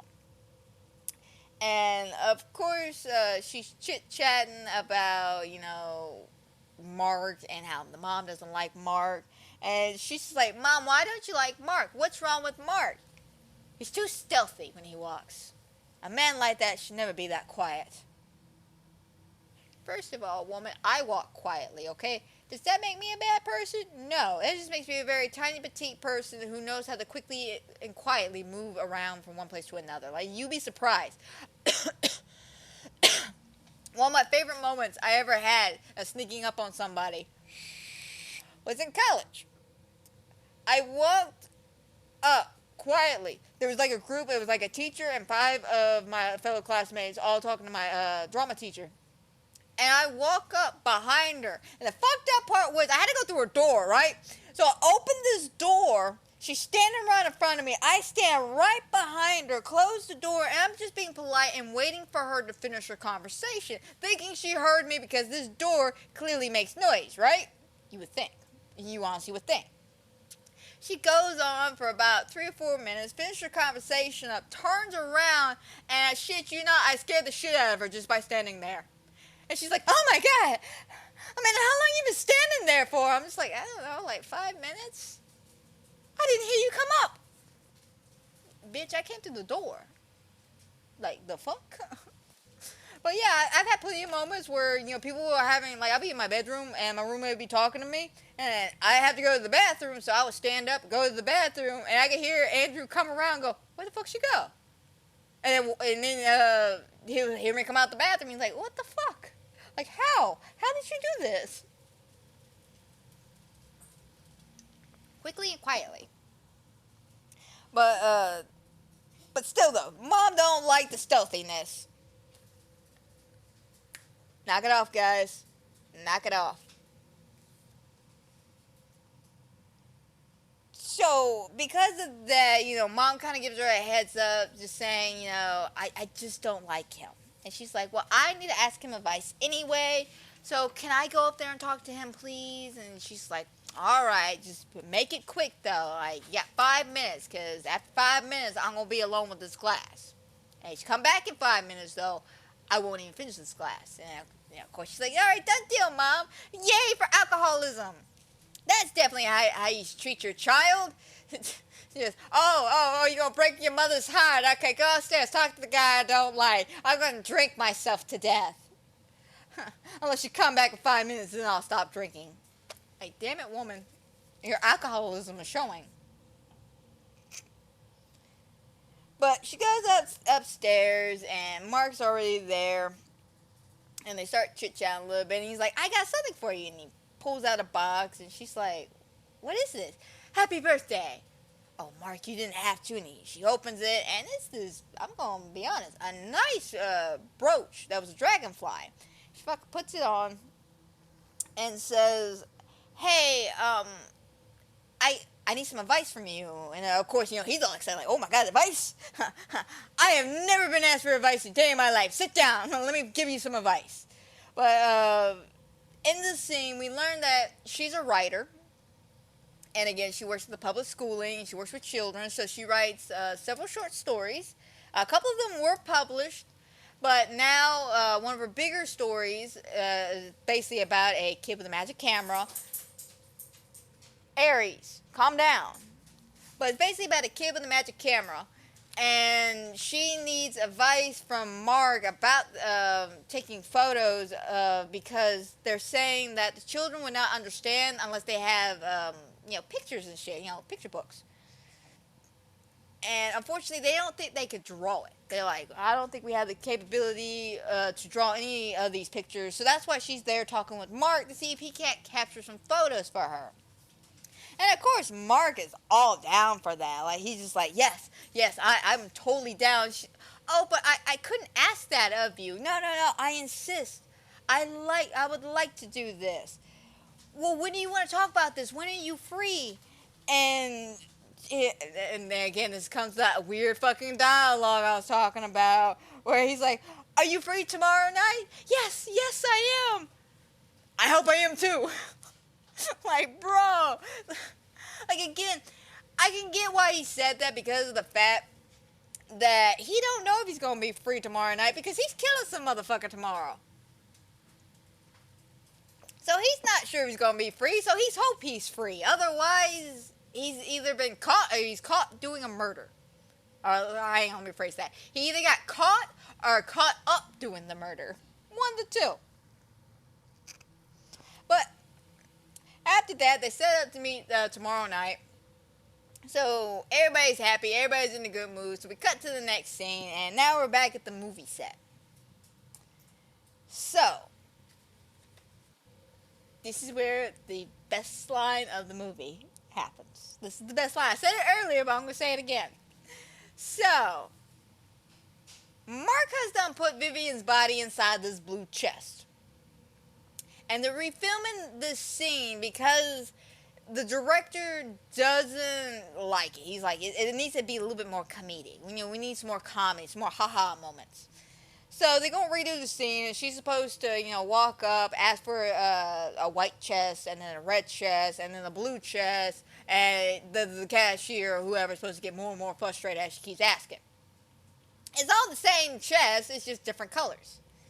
So they start doing it. "Oh, let me see the white one. Oh, let me see the red one." The blue one's where the body's at. And the entire time leading up to this, we're seeing Mark slowly move to a different position as he's measuring off where everyone's supposed to be at. And then we see him pull out his camera and start recording as they open up the blue chest. And you hear Vivian, we see it on her face too, she screams and passes out because the body of her understudy's in this chest. Again, we don't see this body, but she passes out, and I shit you not, without missing a beat, the director just goes, "Cut! Silly bitch faded at the wrong scene." That scene cracks me up, because first of all, he called her a silly bitch. He called her a silly bitch. Second of all, the fact that he thought she was acting and not truly terrified, especially when everybody else is staring into this chest. He still thinks she's acting. And third, just because he called her a silly bitch. I'm sorry, I've never heard anybody in the straightest way ever. I've never heard anyone just go, "Silly bitch faded in the wrong scene." Like, he couldn't call her stupid bitch. He couldn't call her like a dumb bitch. No, silly bitch. So after that, we're back with the cop. We're back with these cops in this car. And this is where we get a nice line about what we're not seeing on these girls. And of course, it's about the look of fear on their faces. And he's like, I've seen people killed by knives before. I've seen people killed by guns, but this is different. These people are literally dying of fear here. So they had to have interviews with everybody. So they show up, and of course, one by one, they're interviewing everybody. And Mark's being creepy as usual, and he's recording his entire interaction. And there's this guy who's been like a good friend of his. He wants to talk about this, the Everyday movie. And he likes to talk about it with this guy. Granted, I don't think they ever seen this movie, and I don't know if they're really referencing a movie or if he's talking about Mark just being an everyday guy watching movies. I don't know. But he, asking him, like, hey, what you doing? Oh, I'm just, never thought I'll be able to film any of this. Investigation, all that shit. Well, do you think the cops are going to catch you? Oh, yeah. I mean, they look smart enough. Which I like this scene, not only because, we get to learn a little bit more about him, filming his shit, and about that he's making a documentary and it's almost done, but it shows you kind of, again, how in a drop of a dime, he can go from one way to another. And I say this because he's all casual, funny, goofy with his buddy, saying, oh, the cops are going to find this guy, that, I trust these cops, believing in this shit. And then it's his turn for the interview, and as he walks in, he gets very timid for a second. And he hesitates and hands his camera over to one of the police officers and goes, hey, I figure you might want to take the film from the shoot earlier. And the entire time they're questioning this man, he's not looking at the cop, because there's one cop in front of him, there's a cop to his left. And the cop to the left is the one asking all these questions. But he ain't even looking at this cop. The entire time he's looking at his camera and kind of trying to get up and grab it. He's not fully jumping over the table and grabbing it, but you can see where he's reaching for it and then taking it back, reaching for it and taking it back, because the cop keeps fucking with him, playing with the camera and shit. But as they're chit-chatting and shit, of course they get a phone call that's just like, hey, the examiner got done looking at the body. He wants to talk to you, so, you gotta come on. Alright, fuck it. We'll finish these interviews at a later date. Mark, do you mind leading me to the stage door? And, of course, Mark leads his ass to the stage door. And once the cop's inside, Mark starts being super suspicious and super serial. And proceeds to kind of sneak into the room upstairs on the balcony. And this is where we get more information about the girls and about how they're looking. And the entire time we're listening to them talk about the bodies, and they're moving it over, and they're just like, I've never seen anything like this. This is the second girl like this, or the third, I can't remember if it's second or third. And then out of nowhere, they're like, what's underneath her body? And they pull up her little record, her little play box she had to do her dance number earlier in the movie when she got killed by Mark. And they play it, and this one cop just, yeah, oh my God, I love this song. He's all into it, and they're like, Baxter. What? Oh, I'm sorry. Come on, man. Seriously, come on. And why, they're still discussing the bodies and shit. Mark's recording this, and he's leaning too far over, and of course he drops all these fucking pens, almost blowing his cover. Of course, stupid cops. Don't even pay attention, just, what was that? I thought I heard a pooty cat. Oh, Baxter, lighten up, man. So after that, Mark has to sneak back down, and the cop sucks at using the flashlight, completely glosses over Mark twice, by the way. I'm sorry. I saw his shoes in the light, and you're telling me that cop did not see the shoes in his light? But apparently the cop did not. Mark got away. Didn't even get noticed. We cut back to Helen again, hanging out with her mom. And they're talking about Mark yet again. And it's mainly about the fact that the woman that died worked in movies. Mark works in movies. Do you think she might know, or he might know her and all this shit? And Helen's just like, Mom, you're crazy. She could have worked at any movie production. I don't know which movie production he works at, but clearly they didn't know each other. And without missing a beat, we hear fucking Mark, come in, and she runs in. And she's like, oh, Mark, hi, how you doing? Oh, it's so good to see you. Would you like to come meet my mother? And he's like, wait, hang on. I'm sorry, guys. I skipped over a part a little bit. He comes in from the fucking studio, and the first thing out of his mouth when she comes busting on in there, going, oh my God, Mark, it's so good to see you. It's so good. How are you? He looks at her and goes, well, I'm free. Like, seriously, bro? That's the first words out your mouth? I'm free. So, yeah, let's do this. So, like I said, she gets Mark to come meet her mom, and he, not kind of standoffish with her, but it's clear that she don't like him. She's being very cold and blunt. Like, we thought she was cold and blunt before. No. If her looks could kill Grant, she might be a blonde woman, but her fucking eat dagger looks. Not even eat shit, just eat daggers. Eat daggers. That's what she was giving Mark. But she's like, oh, did you know that girl? Did you? No. Oh, I thought maybe you did. Knowing that you work in movies and all that. And he's just like, yeah. Are you ready to go? Let's go. Come on, Helen. And they go, walk off, and Mark stops at the door, turns around to stare at the mom, and the mom just knows. Mom just, she turns around, and Mark quickly closes the door, but you can just see Mom sitting there, and she's like, yeah, back of my hairs on my neck are standing up and all that shit. And then as they're about to walk out, to go on a date, I'm assuming that's what it is. They say that they're going to be talking about the book, but this seemed like a very date idea. But while they're about to leave, she goes, why do you need your camera?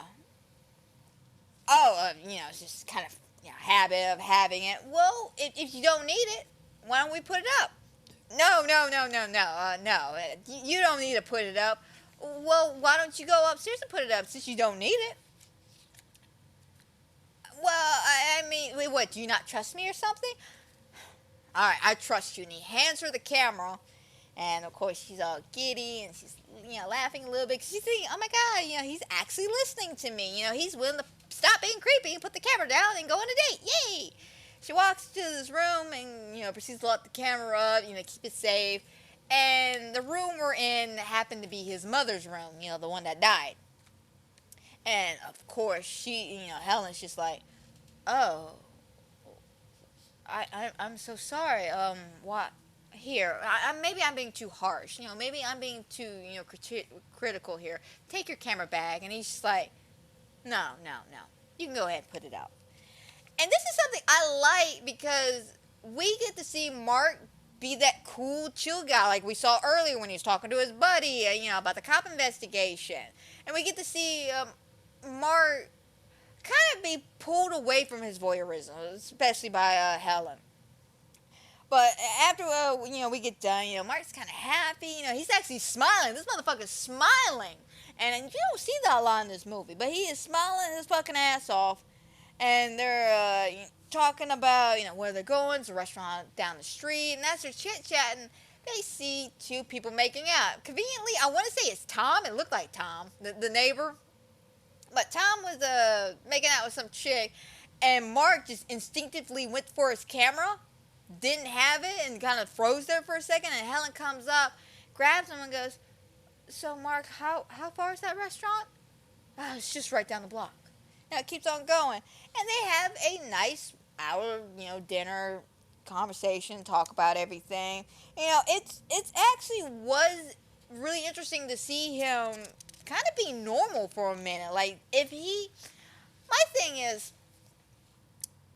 I believe if he didn't have this voyeurism complex, I feel like he would actually be a normal member of society. If his father didn't fuck him up with all this fear talk and fear mongering that he was doing, I'm sure Mark would have been a very nice guy. Quite shy, for sure, especially his dad being a scientist, but Mark would have been a normal human being. And you can see that.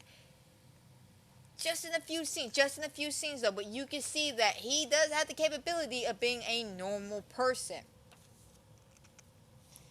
But as they get done having a good time, they walk into, the house. She goes to get the camera. After seeing that her mom's not in the bed or in the room, she's assuming mom went to bed. And as she goes to get the camera, though, she's like, I wonder how this camera sees me, and goes to point the camera at herself, and Mark just runs over there, grabs the camera, pulls it in closer, and goes, not you! It will never see you. Now, first of all, I would be very, very scared if a man ran at me and yanked the camera out of my hand and said, not you, it can never be you.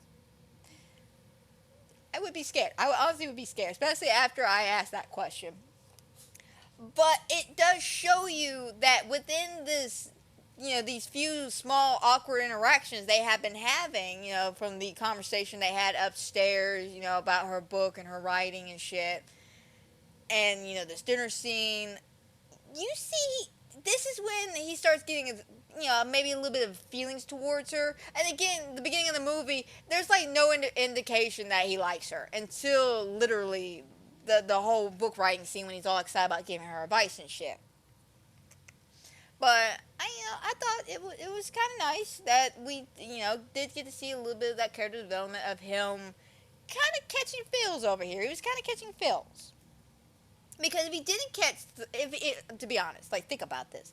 If he didn't catch those feels, do you think he would have stopped her from looking at the camera? Do you think he would have tried to avoid killing her? He does not want to kill her. I'm going to say it straight out here. He does not kill her and refuses to kill her throughout this movie. And that is fine by me. I'm perfectly alright with that. Because it's more character development for this character, for Mark. And I like that. I like good, clever writing. And like I said, originally I thought she was written stupid. No, if you think about it, she's written naive. So the writing was very on par and on point when it came to this movie. I thoroughly have enjoyed the writing in this movie, I'm not gonna lie. But I digress. But after, he grabs the camera and she looks at him and he just goes, whenever I photograph, I always lose it. I always lose it. And she looks down and looks at him. And she's like, Mark, yeah? And they go to lean in. The fucking Tom comes out of his room being a cuck yet again. Motherfucking cuck. Walks in, doesn't say shit. Opens the bathroom door to go take a shower at 2 o'clock in the morning. I don't know if it's 2 o'clock in the morning, but it felt like a very weird time to go take a shower. Like the man was listening at the doorway or something. But he goes to interrupt that shit. And she's like, oh my God, Mom, she's going to notice. No big deal. And then she turns back to Mark, leans in, and kisses him. She actually kisses him. She kisses him, not the other way around. She kisses him. And it's so cute because he's so awkward. He's just like, like a man who got his very first kiss for the first time. Like a teenage boy just, she likes me. But because this is Mark and not a teenage boy, when she kisses him and walks off, he takes the camera and I guess relives the kiss again, but actually does a movement this time. Because the first time he just stood still like a brick. Just, That time he was kind of all into it. But because of that, he gets all excited and he runs upstairs to go watch one of his movies, and as he sits down to start his movie, I noticed this, like right out the bat. I was like, there's a figure in the back of his room. Did he have a mannequin or something? I'm gonna be honest, guys, I am like looking for mannequins everywhere. Between Disney Dreamlight Valley having their new update and everyone's talking about the mannequins, and the fact that I've been playing Fatal Frame, which has 2 rooms dedicated to mannequins, I thought I was looking at a mannequin here. Nope, turns out it's the mother. She, for some creepy-ass reason, decided to go into his room and sit in the dark and be creepy as shit. But as he's sitting there adjusting the film and all this shit, he hears her and he turns around and shines the light on her. Now, I will say this seemed a bit weird, and it's mainly coming from the mother, and let me explain. So, as she gets up, of course, she's, looking around with her cane and shit, and her cane's got a little pointy end on it, by the way. Yeah, she too is like Mark. She's got a pointy end. And she's talking to Mark about, she's always wanted to come up to this room, you should really like your doors, and he's just like, I just don't like keys, I can't quite get used to them. And as she's moving around, he starts playing his film. And as the film's going, she's just like, what are you watching? And he won't say anything. She leans in closer. Mark, what are you watching? And he still won't say anything. He's just like eyeballing the screen. She's like, Mark, you can lie to me even.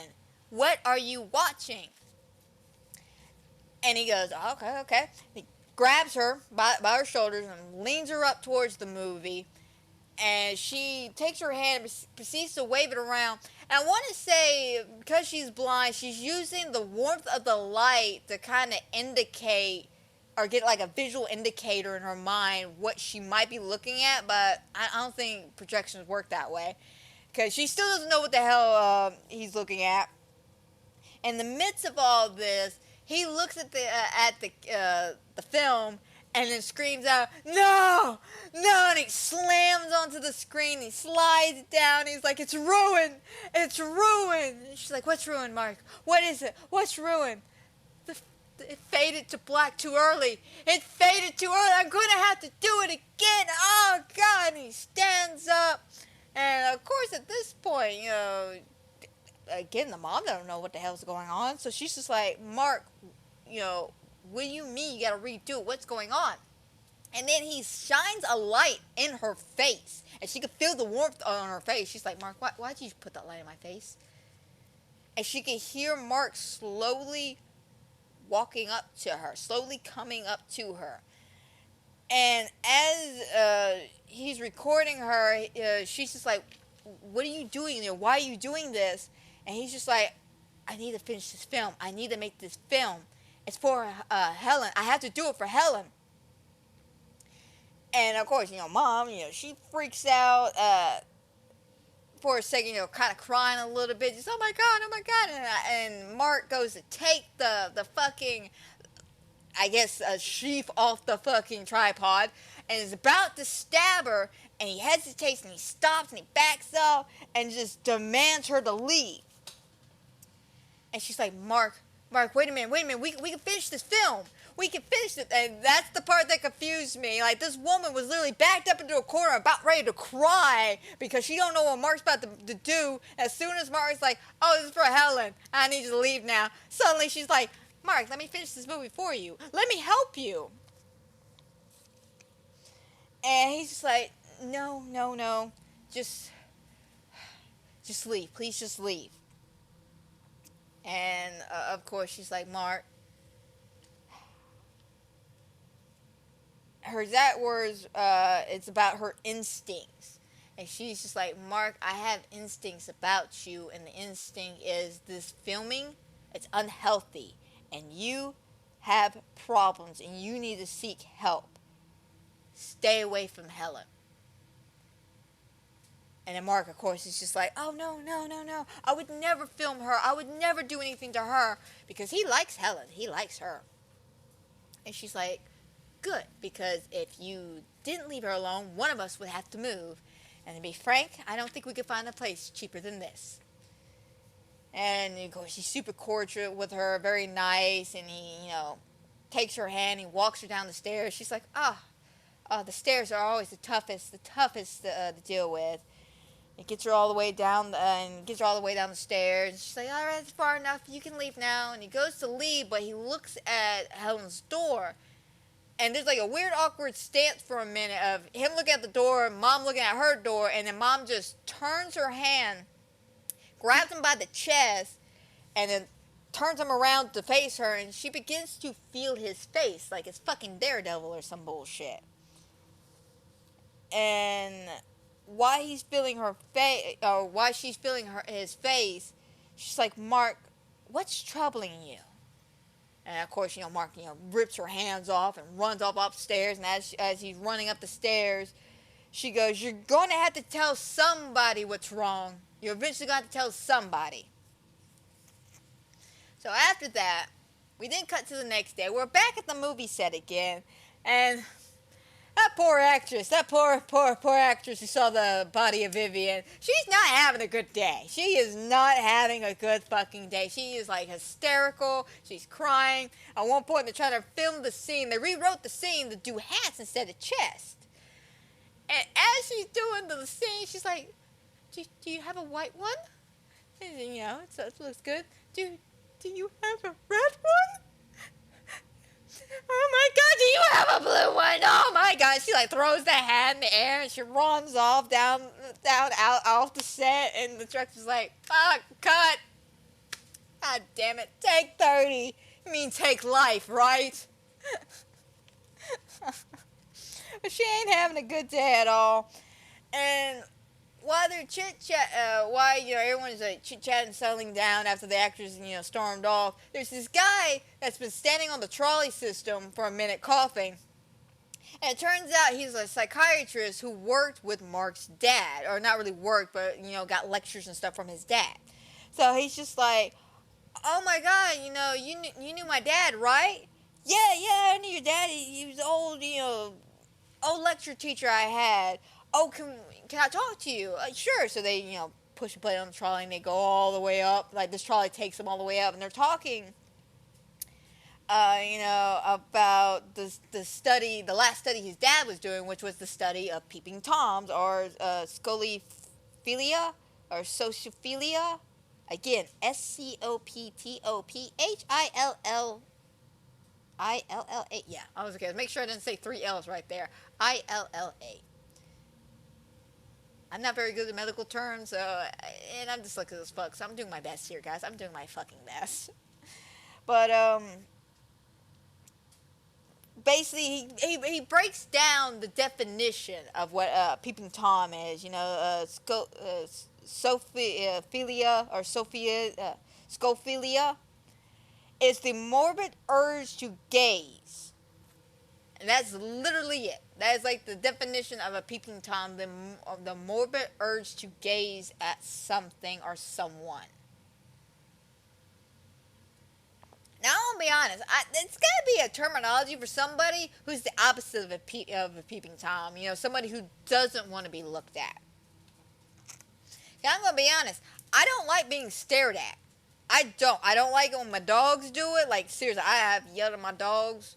Okay, not really yelled at them, but I'm like, guys, what the fuck you want? Kind of things. Because they'll stand at the edge of the table and just stare at me.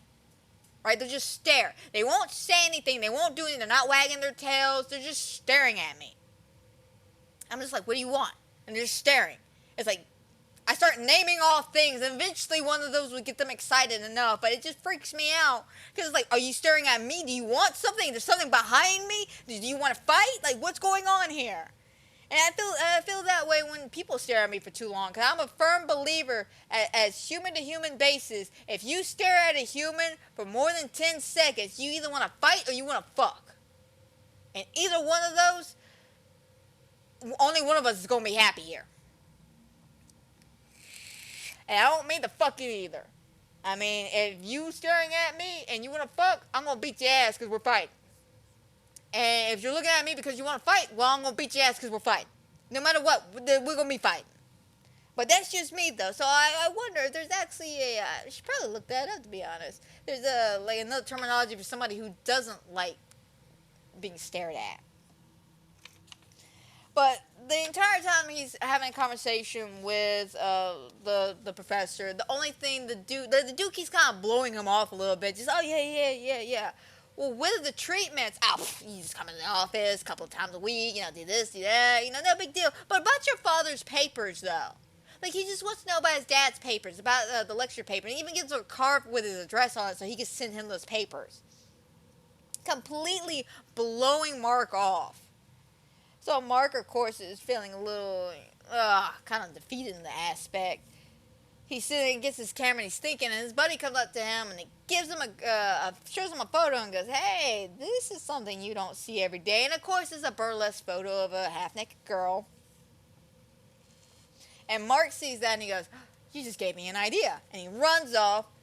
The two sergeants get together and they go, okay, let's us figure out what everybody's doing after work. You mean who's doing something after work? Talking about Mark. Because Mark's being rather obviously being followed. Like, I'm talking about these cops have no word of discretion at all. Like, I'm sorry. I get you got to stay close to your target. You don't want to lose them. But all Mark had to do was turn around and there he was. But they follow Mark. Mark went to the public library to look at Helen. And then he went to the dirty shop. Because he called his boss ahead of time and just like, hey, boss man, I can't do it this weekend. Can we do the dirty pictures tonight?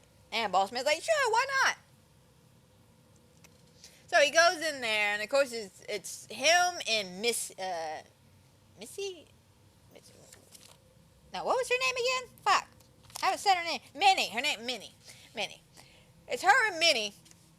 Oh, sorry. It's him and Minnie in this room, and she's just like, oh my God, Sonny, you have ruined my date. You better have a good reason for this. And he's like, oh, I do.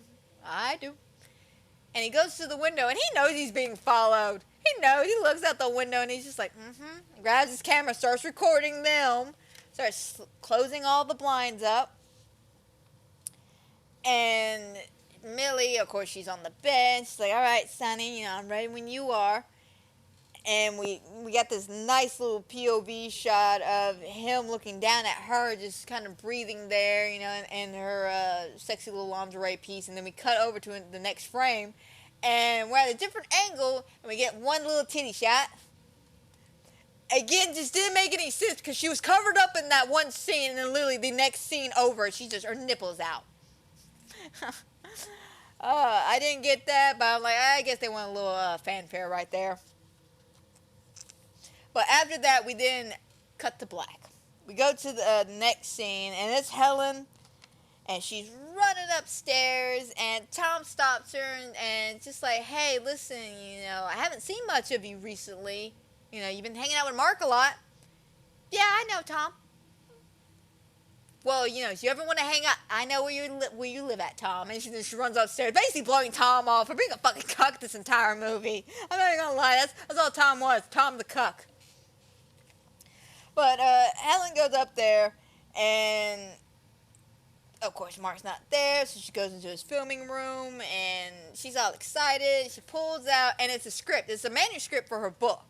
She's writing something on it, and at the end, near the actual end of the movie, we see what it wrote. Something about a movie for a magic camera. My camera needs your help too, or something like that. Something about the magic camera. One of the things they were speaking about earlier in the film.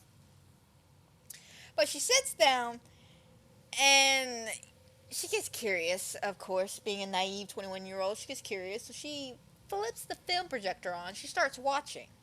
At first, she's laughing. She's, that's funny. And then we get to the gruesome shit. I'm assuming the gruesome shit that we all know she's watching. It could be any one of the murders. Who the fuck knows? Probably the latest one. Not the latest one, but the one from the night before. And as she sees this horror, you see her slowly stand up. She can't keep her eyes off the screen, which is actually a great commentary on us as society because, true fact, we cannot turn away from a car wreck. I don't mean like a legitimate car wreck.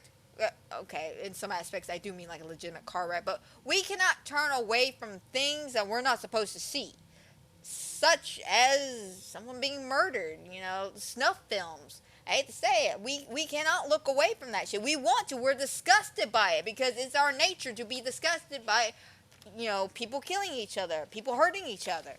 But we still can't look away because it's in our face. We're just like, that's scary.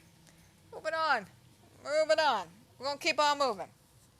But she slowly starts backing up, and she can't take her eyes off the screen. And, of course, Mark's right behind her. And I knew he was going to be there because this was a little short scene. Didn't really add anything to the movie. But we do see the cop call his buddy up after watching Mark leave the shop after killing the girl and everything. And he calls his buddy, yeah, he just went to the public library and then went to this like weird convenience store. It's all good. I don't think we need to follow him anymore. And then Mark, heads on home. And of course, Mark finds Helen in his room, and he's just like, don't look at me. Don't, just get out. Just don't look at me, get out. And she's like, but Mark, well, tell me that this was just a film, right? Like, it's horrifying and disgusting, but this is just a film, right? No, it's not a film. It's just a film, right? No, I murdered them. I killed them. Like, the man just confessed to murder, and she's so casual, by the way. She's just so fucking casual. But, yeah, he says, don't let me see you frightened. You must leave. It has to be. Oh shit! I totally fucked up my own writing there. I don't even know what the fuck I'm writing. But he tells her, trying to get her to leave. Hey, don't let me see you frightened. It can't be you. You can't see this film. And, of course, she's like, but, it's just a film, Mark, it's no big deal. No, I killed them.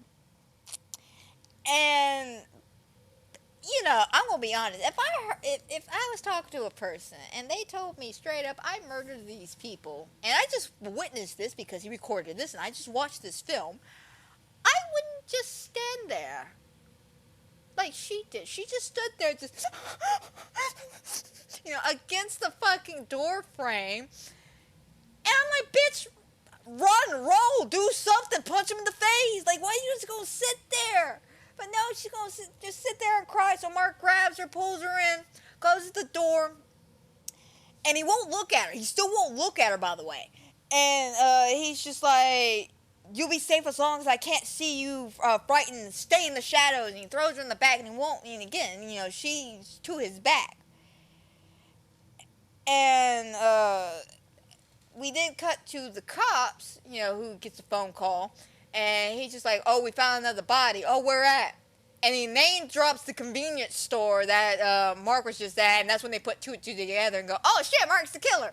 So they, get up and run off. And as we cut back to Mark's, sitting, standing there, with the film going, and, Helen behind him, he's like, your mother was right. I have to tell someone, and I'm sorry it's you. And I'm just like, I would be shooting a brick at this point, but she is so casual. She's a little scared, but she's kind of casual about this shit. He walks over to the tape recorder. The fucking house is wired. He's been recording everything. Since the day he was 5, apparently. His dad was recording everything since the day he was 5. Because he's going through, he's like, this is me when I was 5, and you hear him screaming. This is me when I was 7, you hear him screaming. This is at your party, and you hear the party background. This is your mother's room. And, he's going through with the whole tape and bob and shit. And, he's like, she asks him, I want to see the film. I want to see what you did to these girls. Yeah, I guess he's maybe trying to be sympathetic. Maybe she is just that naive. Maybe she doesn't know exactly what a snuff film is. But the point is, she is just really adamant at just being cool. Like, she's not fearful. She's not even acting fearful, by the way. She's acting very compassionate, very concerned, very, like, motherly in some aspects. but she's not fearful at all. And as she's like trying to convince him, he go ahead and just goes, okay, you want to see what I can do? You want to see the most frightening thing in this world is fear. And he stands there and he's got the camera and he's got the the little sheath off the camera's tri-legs, and he's standing there, and we finally get the reveal of what the fuck is frightening the hell out of these girls. Because again, it's all built up to what is scaring these girls to death. Okay, so we know what the weapon is. It's literally the tripod pointy end, stabbing people. But what is literally causing these girls to be fearful of God? He has attached a mirror to the camera, so as the girls are dying, they can look at themselves. I'm not even joking. That's fucked up on so many levels. Because first of all, this is actually an interesting mind trick. I use this trick when I go to tattoo shopping and got tattooed. But basically, if you can't see it, your brain can't really comprehend the amount of pain it's supposed to feel. So as long as you're not focusing on the pain, it's going to sting a little bit, because again, like with tattoo needles going inside your skin, it's poking your fucking skin, it's going to hurt. But I noticed as long as I was looking at it, it was intensifying pain, because I could see the swelling and the redness of my skin and all that shit, so it really fucking hurt. But a couple of the later sessions I had, I was laying there just watching TV, chit-chatting with my tattoo artist and all that shit. And, it's just like a whole mind thing. Like another incredible case about, the mind not registering something until you see or feel it is this case. I don't remember the exact situation, but there was a shootout involved and a young man got shot in the head. Still kept on running though. He was still running, but he had a bullet hole in the back of his head. And he was actually having a full-ass conversation with everybody in the car, jumped in the car, seatbelts on, everything, and they were just like, hey man, you got some blood on you. And he, of course, feels the blood on his shoulder. He put his hand to the back of his head and felt the hole there and then died. Fucking incredible. But the fact that his brain didn't even register he got shot in the head until he felt it. That's how powerful your brain is. So the fact that he is not only walking slowly to these girls with a knife basically drawn to their throats, he is making them slowly watch themselves die. Now, I'm going to be honest, I don't know the exact amount of time it takes for someone to die of blood loss, but I feel like if you get stabbed in the neck, it's going to be quick, but it's also going to be forever. Because the fact that it depends on where he's stabbing. It seems like he's stabbing right here, so kind of right next to the outer edge of the throat here, maybe passing the major artery right there. Definitely could have been a long, agonizing, cruel death for someone to have.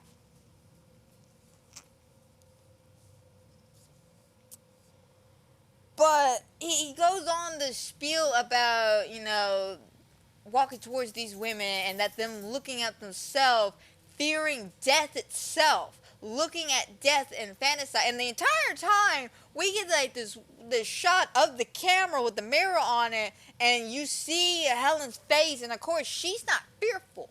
She's got her eyes closed. She's backed up against the wall, but she's got her eyes closed, and she's like, she's doing that deep breathing exercises we all love. But as he's going, on this tangent about, the girls and how they're seeing death and everything, he puts the camera down and goes, but not you. I can't photograph you. Again, indicating that he feels differently from Helen. And again, it goes back to the whole purity thing I was talking about earlier, about how the fact that she is a more innocent, naive young woman, where the women he's killing are women of the world, prostitutes, people who've been around the block, who, again, like that guy in Criminal Minds said it, not good people. And that is some aspects you could look at when, doing a character analytic on Mark. Is that, does he feel this way? Because, again, why prostitutes? Why prostitutes? Of all the people you could kill, why prostitutes? I mean, granted, you could think of it as more convenience because of the fact that he is a photographer and he makes his money taking pictures of nude women. But the fact that he's killing his clients, so he wouldn't really have a business. It's blowing his whole cover. Granted, his whole business is he wants to be a director, but, you would think, with how clever Mark is, he would, not really, pick the women he's photographing. Especially the fact that the woman he was photographing is the reason, or let me phrase that, the woman he photographed and killed at the convenience store is the reason he got caught. So, yeah, I don't think he was doing it because it was convenient or tolerant. I think he was doing it because he chose these women because they were the unclean people of the world, the dirtiness of the world. But that's why he couldn't kill Helen. She ain't dirty. She is a 21-year-old innocent girl who just likes a guy upstairs. So, as, he tells her he can't film her, you hear the police all coming up, so he takes the camera, and of course he records the camera, and they're like, oh my god! Oh no, it's just a camera! Like, I shit you not, they literally say that. Just, oh my god! Nah man, it's just a camera! He then grabs the camera and he puts it up against this wall. He starts tightening up against the wall and he sticks the pointy end up, towards the, the throat area and stuff. And he tells Helen as he's like trying to walk her out, watch them say goodbye. Watch us all say goodbye. And he goes running through back towards the camera and all these other little cameras he had going around start flashing and shit, taking his photo. And he stops himself right in front of the poker, and he goes, I'm afraid, Helen. I'm afraid. That's okay. It's okay to be afraid. I know. And that's why I'm so happy. And then he just, slams his fucking throat into the pointy end. And he watches himself die like he did the other girls, like a full vicious circle. He finished the movie. Now, I know I didn't delve much into this, but let me finish up and I'll get to that point in a minute. So he stabs himself in the neck, basically killing himself right then and there. And, Helen, in shock and confusion, passes out. And the police bust in, and of course, they oh my gosh, she's okay, call an ambulance, Mark is dead, no big deal. I was half expecting Tom to walk in being a fucking cuck. just walks in. Oh my god, Helen, are you alright? But no, he didn't show up. But then we go over to the film reel, and it's slowly reeling out, and then it stops, and then we hear the echo of him as a boy saying, "Good night, Daddy. Hold my hand." And that's how the film ends. Now, like I said, one of the points I wanted to bring up is the fact that it's a full circle. His father, like I said, his father's the reason for his voyeurism. You can see that with a lot of the fucking earlier reels he was showing Helen back during her birthday and all that shit. And you can tell that the voyeurism rubbed off on Mark, but because of Mark's unstable mentality, especially with all the studies and shit, because he even explains at the end of the movie that his father purposely did this shit to him, purposely used him as a guinea pig, basically, and was recording every aspect of it. Because that's how dedicated his father was to his profession. And in some aspects, you can see that with Mark, with his profession, wanting to be a film director. Because something, I didn't catch the reviewer's name, he was bringing it up, about how the actors in the movie are kind of shitty and Mark's bringing out the best in them. Because, the woman, one of the first time we go to the movie, say, she's having trouble, fading on cue and shit, and it's not happy, so we gotta do this, 56 fucking times. And it's just her passing out.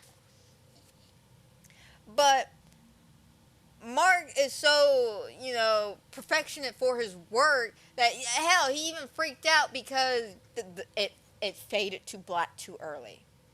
How can you fuck up a fade to black? I don't know, but it faded to black too early. And he was super upset, threw himself against the wall and everything. So you can see a lot of his dad within him, and by watching those little mini films, you not only get a sense of his dad, who started this whole recording thing. You see that's where his passion with the camera came from, because his dad gives him the camera. So his dad started this. So he ended this. And he didn't take Helen with him, which I give him props for. He didn't do this whole, if I can't love you, no one else can. He didn't pull that bullshit. No, he pulled a family opera on her ass.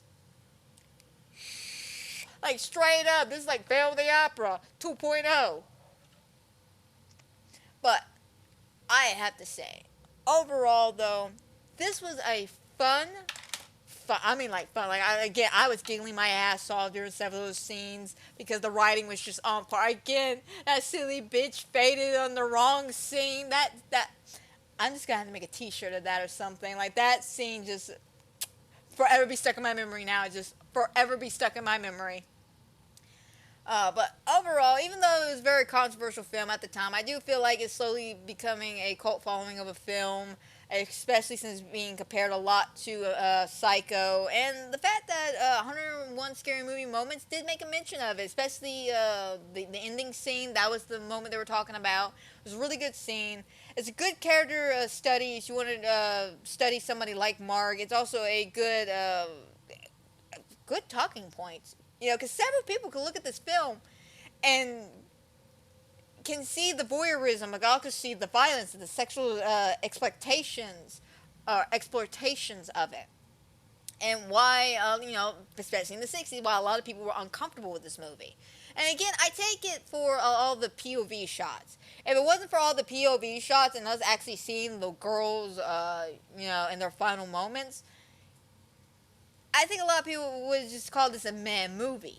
Because, again, one of the greatest things in movies that you will learn is less is more sometimes. And in a movie such as this, not showing the gratuitous violence and not actually showing the bodies and what they look like can only paint an image in your mind of what is going on. And I'm sorry, when I see a girl dying of fear, I think back to some of the face mutations that the Grudge and the Ringu does. Like, think about some of those fucked up faces. I think of that, but then I start trying to also add realism to it. Because, again, those are movies over dramatic size. They're discussing real fear of God on them. And again, I've never been in a real fear of God situation. I've had moments that I should have been scared. I should have had the fear of God in me. But little old brave me got through some situations. Like, seriously, I'm not even fazed by a lot of shit. And I'll be 30 in November, yeah. But hell, I was dealing with some trauma ass shit by the time I was 8 years old. So even hell, at 16 years old, a lot of shit wasn't even fazing me. And the fact that I watched a lot of horror movies, a lot of gross, gratuitous horror movies, that shit also diluted a lot of fear and shit I have. I'm not scared of much of anything. So, for me, personally, to try to picture of the fear of God on someone's face, it actually scares me. Because, I've seen some fucked up shit. I've been on the dark web. I've seen some actual fucked up shit in movies. I've seen some fucked up shit on TV shows. I've seen some fucked up shit in real life. But I cannot imagine what the fear of God looks like on somebody's face as they're dying. But, yeah, overall, guys, this was a fun movie. I give this movie a good 8. I give it a good 8. It was a good psychological horror. It's got a good character development to it. Actually, no, I give it a 9. I take it back. We're not doing an 8. We're giving it a 9 because it was just that fucking funny. That silly bitch line just top notch for me. Top fucking notch. But we're going to go ahead and end this podcast here because I think I've done rambled on long enough about the Peeping Tom. So, I hope everybody who has watched, is watching, will watch. I hope you enjoy. I hope everybody has a fantastic and a wonderful night. And you're watching this video here on YouTube, on Audible, or anywhere on your listening device, such as Spotify, please give this video a like, subscribe, and maybe a comment down below, or however it works on any of the music apps. Because you never know what fuck shit's gonna happen. Trust me, I never know. I do my best to keep up with the schedule, especially when it comes to movie listings and shit. Next week, I'm not sure which other of the 4 foreign films of the month I decided to watch. It could be Black Sabbath or it could be Terrified. One of the two. Both interesting films. One's an Italian anthology horror film, and the other one, it is a modern Argentina film. But that is a story for another day. So until then, my friends, y'all take care.